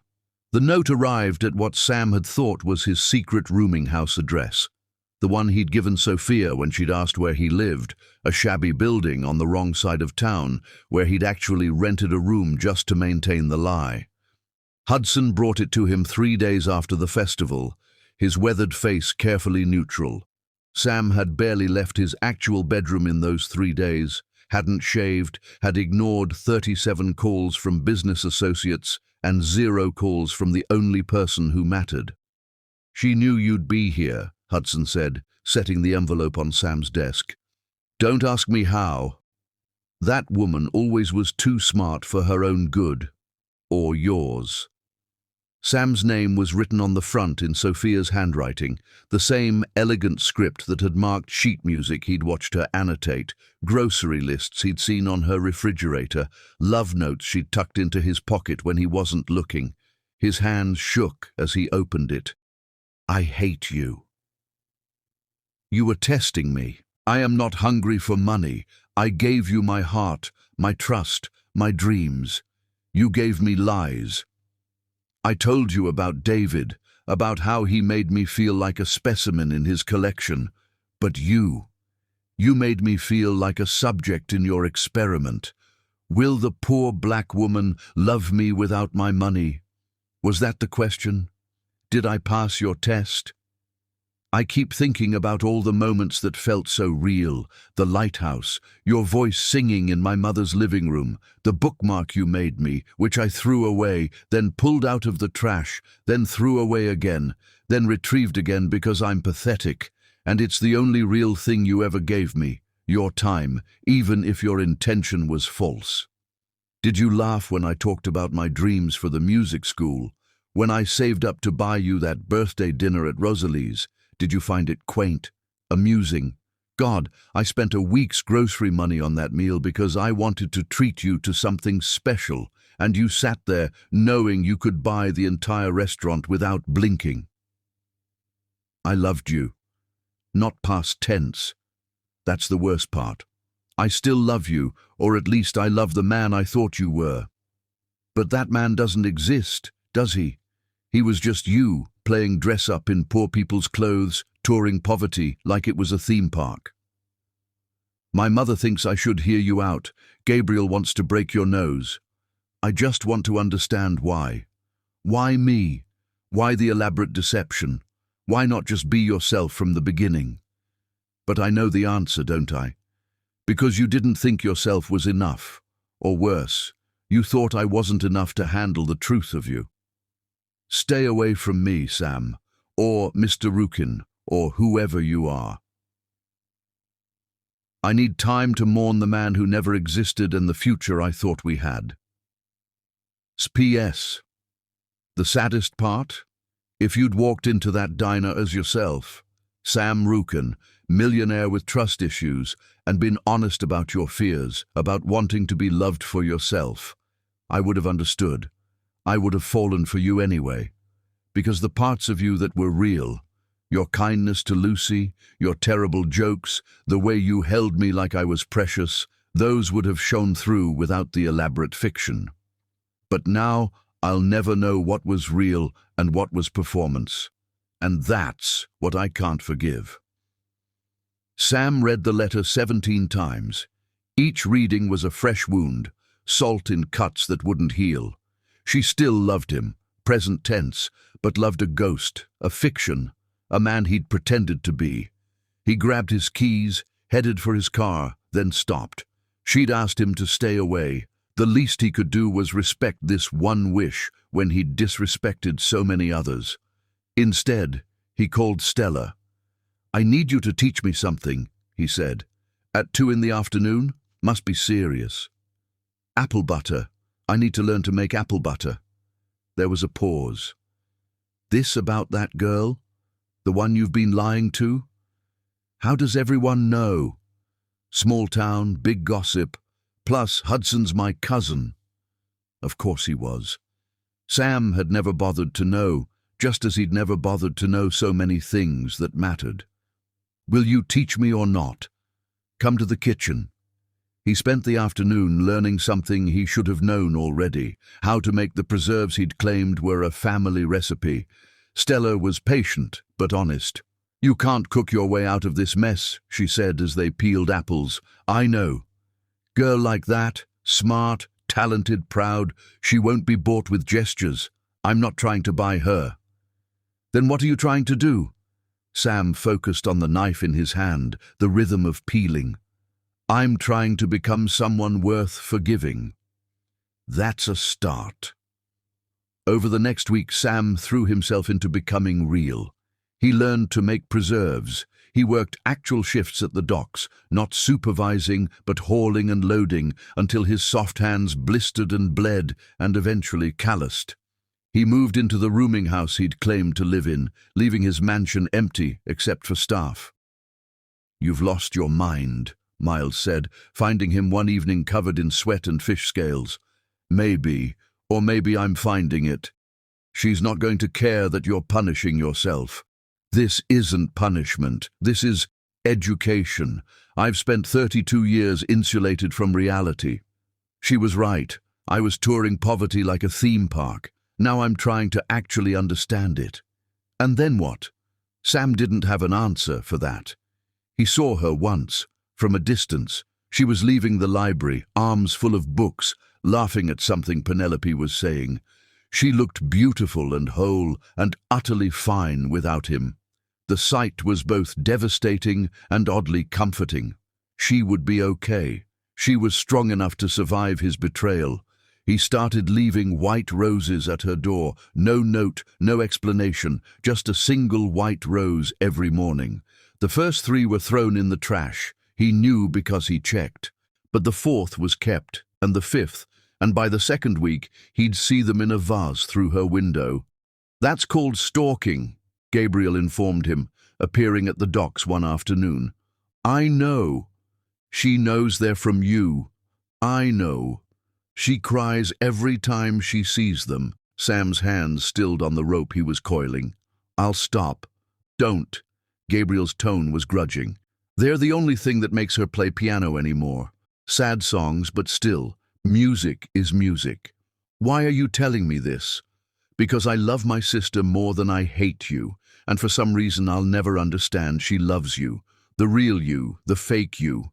all the versions of you. Gabriel stepped closer. But if you come back into her life, it better be as yourself. All of yourself. No more masks, no more lies, no more protection. You show her everything, the money, the power, the fear, the damaged parts, or you leave her alone forever. Those are your only options. I choose the first. Then you better figure out who you actually are when you're not pretending to be someone else. Gabriel left, and Sam stood there holding rope, thinking about identity and truth and the man Sophia deserved. That night, he wrote his own letter. My dearest Sophia, I am Samuel Harrison Rukin. I am 32 years old. I own 60% of Belhaven's waterfront and have more money than any one person should. I am terrified of being loved for my wealth. I am more terrified of not being loved at all. I am the man who sang in your mother's living room. That was real. I am the man who kissed you in the lighthouse. That was real. I am the man who fell in love with you the moment you walked into Maggie's diner. That was the most real thing that's ever happened to me. I am also the coward who lied to you every day for 2 months. I don't expect forgiveness. I don't deserve it. But I need you to know that while I lied about my circumstances, I never lied about my feelings. Every word of love was true. Every moment of wonder at your talent, your kindness, your strength, all true. I'm learning to make apple butter. I'm working real shifts at the docks. I'm living in that rooming house, not as punishment or performance, but as education. I'm trying to become the man you thought I was, the man you deserved from the beginning. I love you. Present tense, future tense, every tense that exists, and some that haven't been invented yet. Forever yours. Sam, just Sam, trying to earn the right to be yours again. He sealed it, but didn't send it. Not yet. He wasn't ready. He hadn't earned the right to ask for her attention, even in letter form. Instead, he kept working, kept learning, kept leaving roses at her door.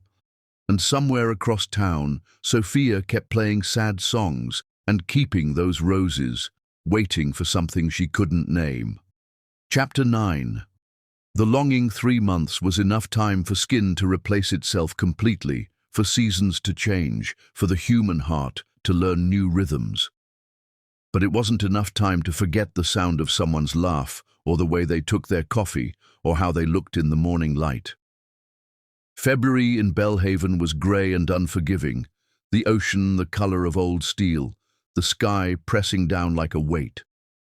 Sam stood at the docks in the pre-dawn darkness, waiting for the morning shift to begin. His hands were different now, rough, scarred, capable. He'd lost 15 pounds of soft executive weight, gained muscle and calluses, and the respect of men who worked with their bodies. You don't have to keep doing this, Hudson said, appearing with 2 cups of coffee. Point's been made. What point? That you're sorry, that you're willing to suffer, that you've learned your lesson. Sam accepted the coffee gratefully, warming his hands on the cup. This isn't about making a point. I'm not sure what it's about anymore. He'd kept his promise to stay away from Sophia, though it was killing him by degrees. The white roses still appeared at her door every morning. He paid a neighborhood kid to deliver them now, couldn't trust himself to be that close to her. He heard about her through the town's gossip network. She was teaching more students, had organized a winter concert at the community center, was dating no one despite Penelope's attempts at matchmaking. She played at the church last Sunday, Hudson offered carefully. Beautiful piece. Made half the congregation cry. What was it? Something she composed, called it the Dockworkers' Waltz. Sam's throat tightened. She wrote a piece? Apparently she's been composing a lot lately. Penelope says she's got a whole notebook full, all variations on the same theme. What theme? Hudson gave him a long look. Loss. The word sat between them like a physical thing, heavy and undeniable. Across town, Sophia sat at her piano in the early morning darkness, playing the same melody she'd been refining for weeks. It was a conversation between two hands, the left playing a simple, honest bass line, the right spinning elaborate variations that never quite connected with the foundation below. "You're going to wear grooves in those keys," Penelope said from the doorway. "How long have you been standing there?" "Long enough to know you're playing his song again." Sophia's hands stilled. "It's not his song." "Right. The piece you've titled The Dockworker's Waltz has nothing to do with Sam. It's about the deception, the contrast between appearance and reality. The musical theory is actually quite..." "Sophia." Penelope sat beside her on the bench. "It's been 3 months. I'm aware. He's still living in that rooming house, still working the docks. Gabriel says he looks like a different person. Good for him. The roses still come." Sophia glanced at the vase on her mantel. 7 white roses in various stages of bloom and decay. She couldn't bring herself to throw them out anymore, just added each new one to the collection. "He's respecting your wishes," Penelope continued, "staying away, but the whole town can see you're both miserable." "I'm not miserable. I'm processing. Through music. It's what I do." "Then play me the whole piece, start to finish." Sophia hesitated, then positioned her hands.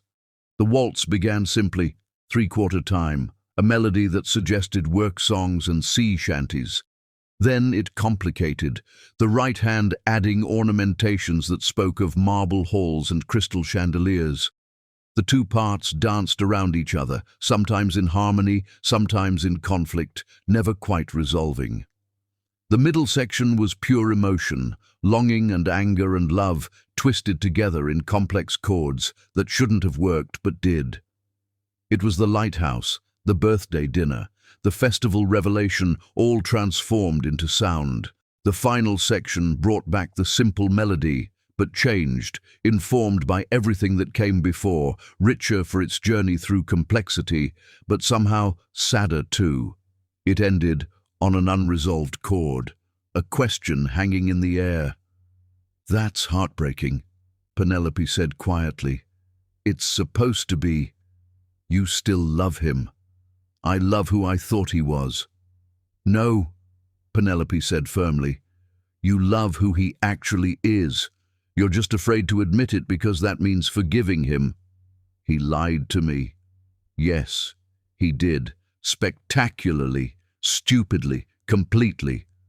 Penelope took Sophia's hand, but not maliciously. He was a scared, damaged man who wanted to be loved for himself. His methods were wrong, but his motivation was human. "You're defending him? You're the one who exposed him." "I exposed him because you deserved the truth. But I've watched him these 3 months. He's not playing at being poor anymore. He's actually working, actually living in that horrible rooming house, actually trying to become the man you thought he was." "Why?" "You'd have to ask him."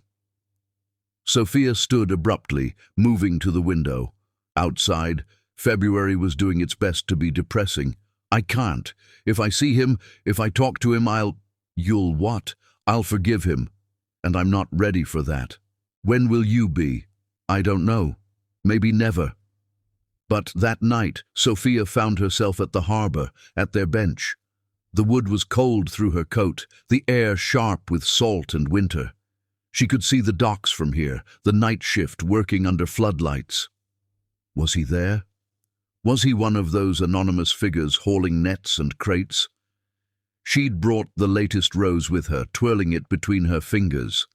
The thorns had been carefully removed, a detail that made her chest ache. Even in his guilt, he was trying to protect her from small hurts. "Why couldn't you just tell me?"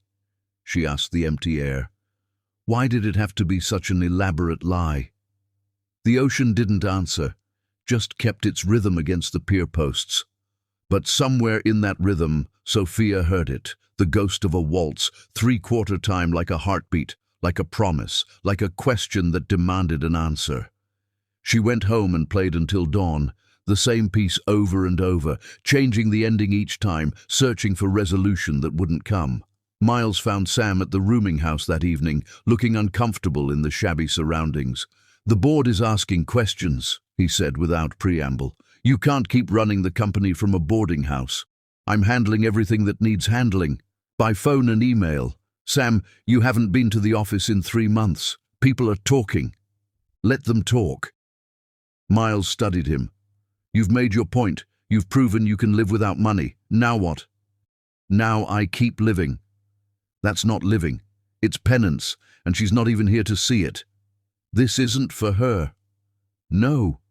Sam set down the book he'd been reading, poetry, something Sophia had mentioned loving. "Maybe at first it was. But now, I needed this, Miles. Needed to know who I was without the money, without the power. Needed to work until my body ached. Needed to earn things instead of buying them." "And who are you?" Sam thought about it. "I'm someone who loves the ocean at dawn. Who's good with his hands? Who can make apple butter from scratch now? Who reads poetry badly but with enthusiasm?" He paused. "Who loves a woman completely and might have lost her forever? So, go tell her that." "She asked me to stay away. 3 months ago, things change." "Have they? Has she forgiven me?" Miles didn't answer, which was answer enough. That night, Sam wrote another letter he wouldn't send. Sophia. "It's been 93 days. I've counted every one. Your roses. I hope you're keeping them. They're not apologies anymore.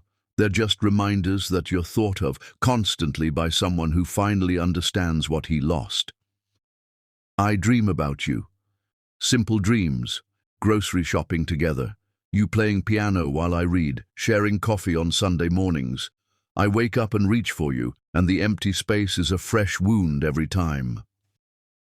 I'm different now, not better necessarily, but more real. I know what dinner costs when you're choosing between eating and heating. I know how it feels to be invisible to people with money. I know the satisfaction of earning something with sweat and pain. But mostly, I know what it's like to lose the best thing that ever happened to me because I was too afraid to trust it with the truth. I love you, still, always, even if I never get to say it to your face again. Sam." He folded it carefully, placed it with the 17 others he'd written but not sent. Someday, maybe, or never. Time would tell. The Christmas dance came and went. Neither Sam nor Sophia attended, though the whole town noticed their absence. They were the ghosts at the feast, the empty spaces that everyone talked around. Winter deepened. The roses kept coming. The waltz kept playing. 2 hearts kept beating in 3/4 time, apart, but somehow still in rhythm, waiting for a resolution that seemed impossible. But impossible things sometimes happened in small coastal towns, where the ocean kept its own time and love was patient as the tide. Chapter 10. The Truth in Music. Spring arrived tentatively in Belhaven, as if unsure of its welcome after such a hard winter. The crocuses pushed through the last stubborn snow, and the ocean gradually shifted from steel grey to something approaching blue. The Belhaven concert hall wasn't grand, just a converted church with good acoustics and red velvet seats that had seen better decades. But on this March evening, it was sold out. Sophia Benson was performing original compositions, and the whole town knew what that meant. 3 months of heartbreak transformed into music. Sam wasn't supposed to be there. He'd seen the posters around town for weeks, each one a fresh wound. An evening with Sophia Benson, original compositions. He'd bought a ticket the day they went on sale, then torn it up, then fished it out of the trash and taped it back together like a madman. Hudson had found him that morning standing outside the hall during Sophia's rehearsal, just listening through the cracked door, catching fragments of melodies that made his chest ache. "You're going tonight," Hudson had said. It wasn't a question. "She doesn't want me there." "Boy, that woman has been playing your song every day for 3 months. She's performing it tonight in public. If that's not an invitation, I don't know what is. It's a goodbye, a public funeral for what we had. Maybe, or maybe it's a question that needs an answer. So Sam sat in the back row, in shadow, wearing neither the expensive suit of Samuel Rukin nor the work clothes of his disguise, just dark jeans and a simple button-down, his hands rough now but clean, his face showing 3 months of outdoor work and sleepless nights. He'd lost weight, gained calluses, and somewhere along the way perhaps found himself. The lights dimmed. Sophia walked onto the stage, and Sam's heart stopped. She wore a simple black dress that emphasized her grace, her hair natural and free, adorned with a single white rose, one of his, he realized with a start.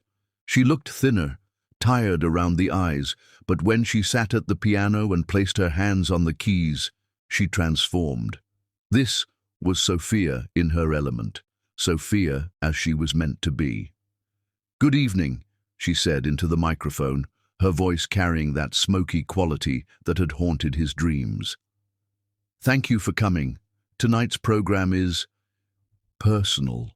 These are pieces I've written over the past few months, during what we'll call a period of education." Nervous laughter from the audience. Everyone knew the story. It had become Bellhaven legend. The millionaire and the piano teacher, the deception and the revelation, the 3 months of separation that had the whole town choosing sides. "Music," Sophia continued, her fingers absently playing a few notes, "is how we tell truths too large for words. It's how we process pain and joy and love and loss. These pieces are my truth. They're about deception and discovery, about the masks we wear and the people we are underneath them, about love that persists despite betrayal." She took a breath, and Sam could see her shoulders rise and fall from across the room.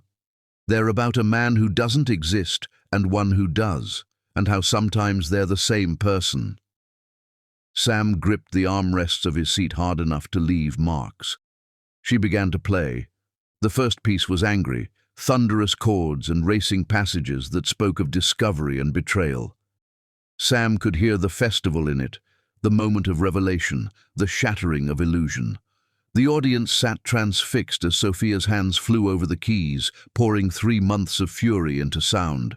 At one point, she hit the keys so hard Sam feared they might break, but they held, absorbing her rage and transforming it into something almost beautiful in its rawness. The second piece was searching, questioning. Melodies that started and stopped, changed direction, doubled back on themselves. It was the what-ifs and if-onlys, the constant second-guessing of every memory, wondering what was real and what was performance. Sam heard their lighthouse conversation in the wandering notes, heard her voice asking for secrets, heard his own cowardice in the unresolved progressions. The third was sorrow, a lament in minor keys that made several audience members reach for tissues. Mrs. Chen in the front row was openly weeping. It was loss, not just of a lover, but of a future, of trust, of the ability to believe in surfaces. Sam heard every morning without her in those notes, every empty evening, every moment of reaching for someone who wasn't there. Then Sophia spoke again, her voice slightly hoarse with emotion. "This next piece is called The Dock Worker's Waltz. It's about the man who never existed, except he did. He does." She looked up, scanning the audience, and for one heart-stopping moment, Sam thought she saw him. Her gaze seemed to linger on the back row, and he could swear she smiled, just slightly, just sadly. Then she placed her hands on the keys. The waltz began as Sam remembered from that morning through the door. Simple, honest, the left hand playing a working man's rhythm. Then the complications came, the ornamentations that spoke of wealth and privilege. But as the piece progressed, something changed. The two hands, which had been in conflict, began to find harmony.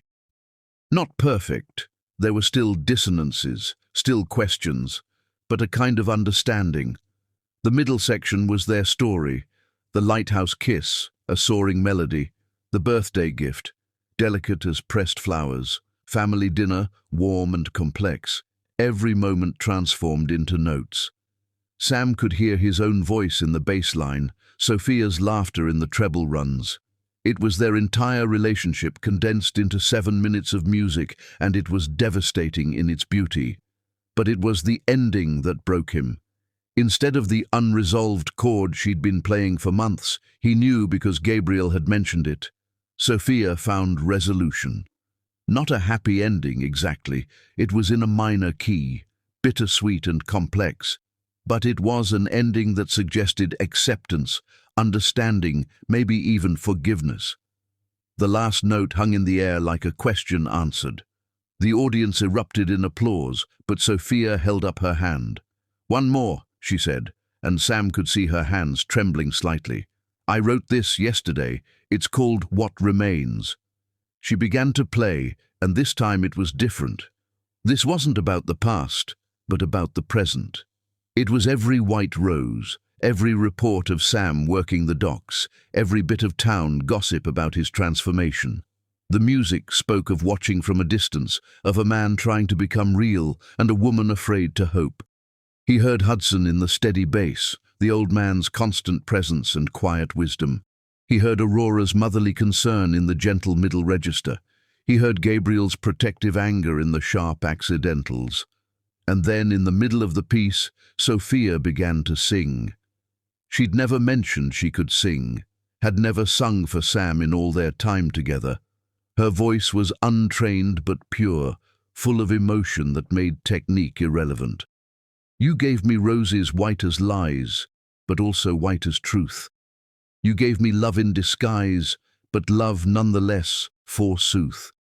The man you were, the man you claimed, the man you're trying to be. Perhaps they're all the same. Perhaps you're all three. I watch you from my window, working in the morning light, no longer in your tower, no longer out of sight. And I wonder if the fiction was more honest than it seemed. If the man I thought I knew was the man you always dreamed. So here's my waltz, my question, my heart laid bare in song. Can love, built on deception, still be where we belong?" The piece built to a crescendo that was question and answer both, ending on a major chord that rang with possibility. The audience was on its feet before the last note faded. The applause was thunderous, but Sophia wasn't looking at them. She was staring directly at the back row, directly at Sam. "I know you're here," she said into the sudden silence that fell when she raised her hand. "Back row, in shadow, trying to be invisible. But you were never invisible to me. Even when you were lying, I saw you. The real you, underneath all the pretense." Every head in the theater turned. Sam felt exposed, pinned like a butterfly to a board. He saw Gabriel in the third row, his expression unreadable. Aurora beside him, tears on her cheeks. Penelope, no longer triumphant but hopeful. Hudson, who must have snuck in after Sam, nodding encouragement. "Stand up," Sophia said, and it wasn't a request. He did, though his legs felt like water. The walk to the stage was the longest of his life. He was aware of whispers, of people pulling out phones, of the weight of the entire town's attention. But mostly he was aware of Sophia, standing by the piano, watching him approach with eyes that gave nothing away. He stopped at the foot of the stage, looking up at her. She was crying, he realized, silent tears that she didn't bother to wipe away. "I'm sorry," he said, and his voice broke completely. "I'm so sorry. For the lies, for the deception, for not trusting you with the truth, for taking away your choice, for being a coward, for breaking the most beautiful thing that ever happened to me because I was too scared to believe it was real." "I know." She moved to the edge of the stage, sat down so they were eye level. This close, he could see every detail, the faint circles under her eyes, the way her hands trembled slightly, the white rose in her hair that was beginning to wilt. "I've been angry for 3 months, furious, heartbroken. I've played that waltz 1,000 times, changing the ending every time, trying to find one that didn't hurt. Did you? Number. They all hurt, because they all led to the same truth. I still love you. Despite everything, because of everything, I love you. Sophia. But Hudson told me something last week. He said you haven't touched your fortune except to make anonymous donations to the community center's music program. Sam's eyes widened. He thought those had been secret. He also said you've been living in that rooming house, really living there, working double shifts at the docks, learning to make apple butter from scratch. A ghost of a smile touched her lips. He brought me a jar. It was actually good. I wanted to become the man you thought I was. I don't want that man, Sophia said, and Sam's heart cracked. Then she continued. That man was perfect, simple, uncomplicated. That man didn't exist. I want the real one, the one who owns half the harbor but sang in my mother's living room with a voice that made angels jealous. The one who could buy anything but spent hours making me a bookmark that I still keep on my nightstand. The complicated, contradictory, terrified, brave, lying, truthful man who loved me enough to try to change, but not enough to trust me with who he really was. I trust you now, with everything. Do you? Then tell me, why did you really do it? Not the surface reason, not the fear of gold diggers, the real reason. Sam took a breath, feeling the weight of the entire town's attention, but he spoke only to Sophia. Because my mother died when I was 15, and the last thing she said to me was, make sure whoever loves you loves the boy I raised, not the fortune you inherited, and I've been trying to find that boy ever since. When I met you, when I pretended to be him, for the first time in 17 years, I felt like her son again, not the heir, not the CEO, just Sam, and I was terrified that if you knew about the money, I'd lose that. I'd lose the only time I'd felt real since she died. Sophia stood, moved back to the piano, played a few notes, their waltz, but softer now, gentler. You asked who I'd choose, the millionaire or the dock worker. The answer is neither, and both. I choose Sam, whoever that is, whatever that means, the man who just stood up in front of this entire town and told the truth. After everything I did, you lied. It was horrible and hurtful, and I may never fully trust you the same way again. That's the truth. But you lied out of fear, not malice. You lied because you'd been hurt too, because you were scared of being used, of not being enough. She played another chord, this one in major. I understand fear. I understand protecting yourself. What I don't understand is giving up. I never gave up. The roses, I know. I kept everyone.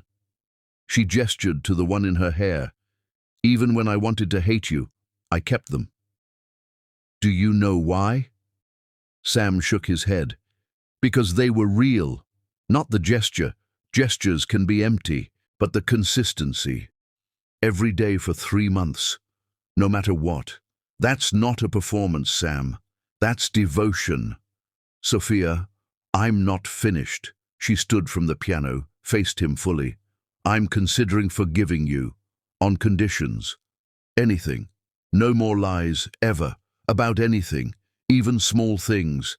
Even things you think will hurt me. Done. You move back to your real house, but we take things slow. Start over, properly this time. No hiding, no pretense. If we go to dinner, we go wherever we want. If you want to buy me something, you ask first. No more deciding what I can or can't handle. Okay.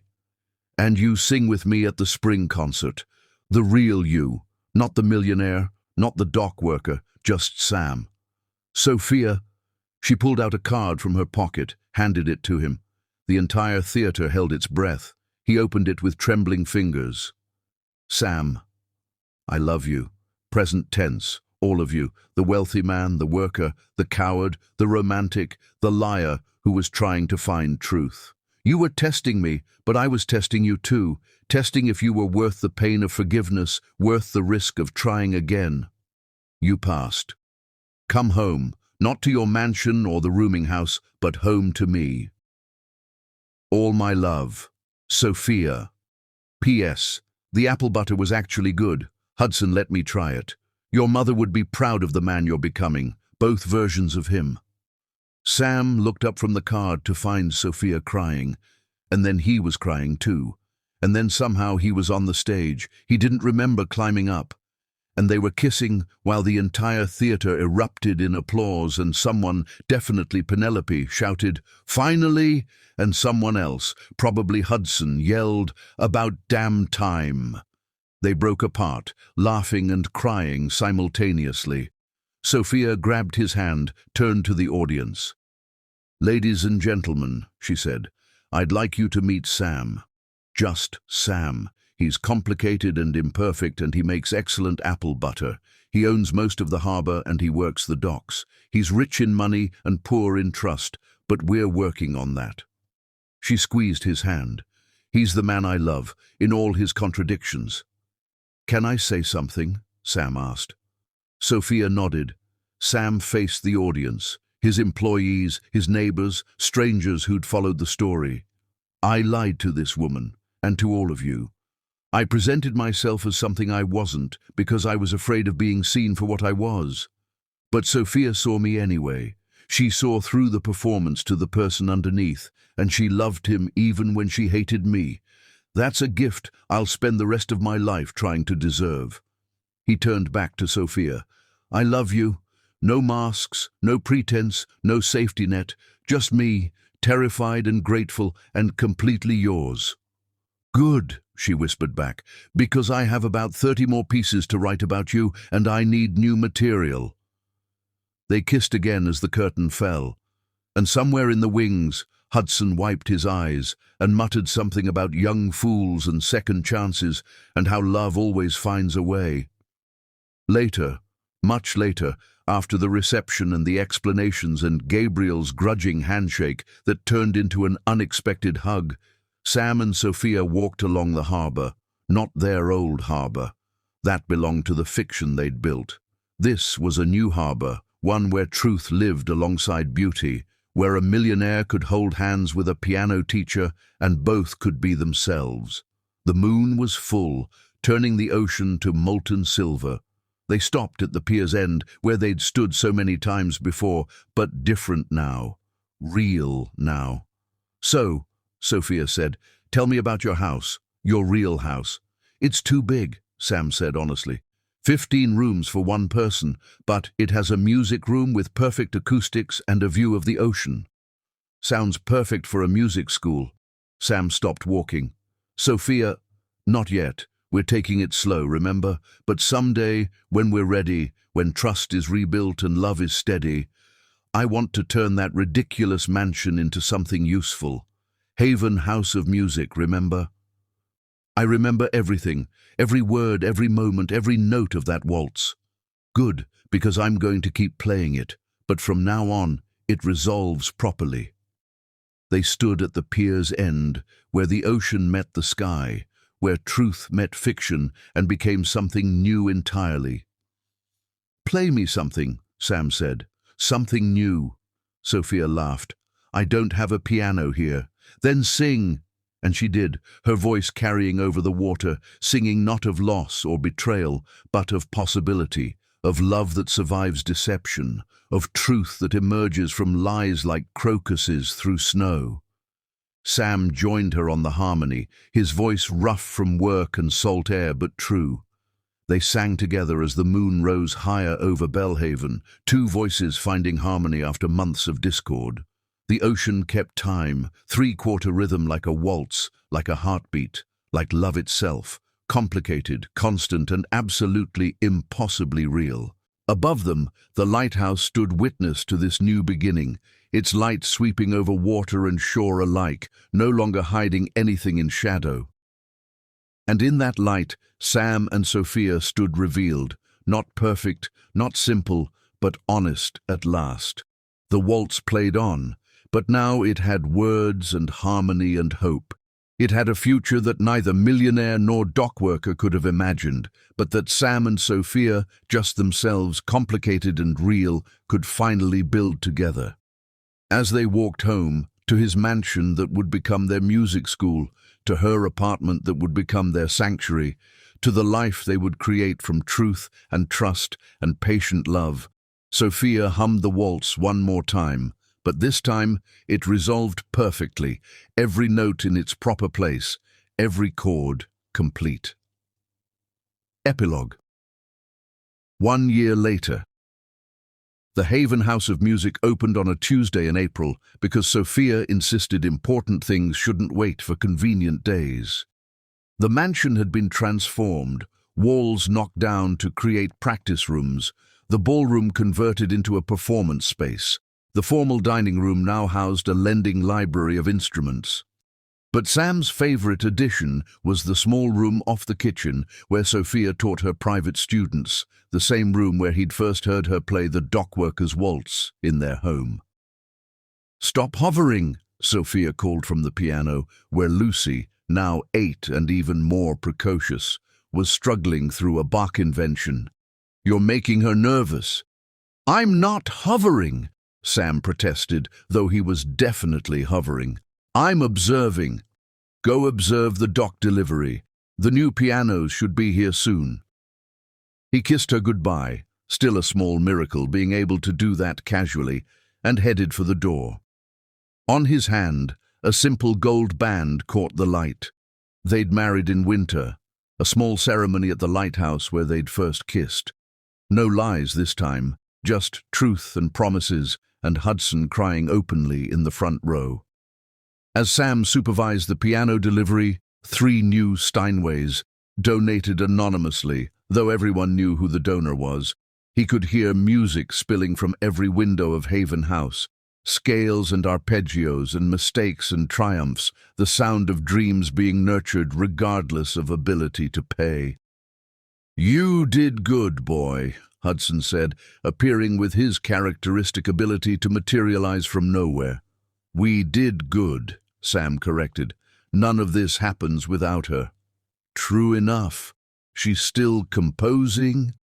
"Every morning. She's working on a symphony now. She's calling it Variations on Truth." Hudson snorted. "Bit on the nose, isn't it?" "That's Sophia, subtle as a foghorn when she wants to be." They watched the pianos being unloaded, listened to the music cascading from the house. Somewhere inside, Sophia was teaching Lucy that music was magic and mistakes were just jazz waiting to happen. Somewhere else, Gabriel was teaching drumming to kids who'd never held sticks before. Even Aurora came twice a week to teach music theory, though she spent most of the time feeding everyone. "Any regrets?" Hudson asked. Sam thought about it. The money still existed, but it had purpose now. The harbor still ran, but with profit sharing that made every worker an owner. The mansion still stood, but filled with music instead of silence. "One," Sam said finally. Hudson raised an eyebrow. "I wish I'd told her the truth from the beginning. Saved us both those 3 months of pain." "Maybe," Hudson said, "but then you wouldn't have learned to make apple butter, and I wouldn't have won $50 betting on you two getting back together. You bet on us. The whole town did. You two were better than cable television for entertainment." From the house came the sound of Sophia's laughter, followed by Lucy's delighted squeal. Then piano music, not the Dockworkers' Waltz, but something new, something that sounded like spring and second chances and truth told in major keys. "No," Sam said, reconsidering. "No regrets. Every lie led to this truth. Every wrong note led to this harmony." He headed back to the house, to his wife, to the life they'd built on honesty and trust, and the knowledge that love wasn't about perfection, but about choosing each other, again and again, despite the imperfections. At the door, he paused. Through the window, he could see Sophia at the piano, teaching Lucy but also learning from her, how to find joy in simple progressions, how to make mistakes into music, how to love without reservation or disguise. She looked up, caught his eye through the glass, smiled that smile that had stopped his world in a diner 2 years ago. But now it was deeper, richer, informed by pain and forgiveness and the complex harmonies of real love. He smiled back, then went inside to join the music. The waltz played on, no longer about deception, but about discovery, not about the masks we wear, but about the faces underneath, beautiful in their truth. And in Belhaven, where the ocean kept its own time and spring came when it was ready, Sam and Sophia made music together, complicated, honest, and absolutely real.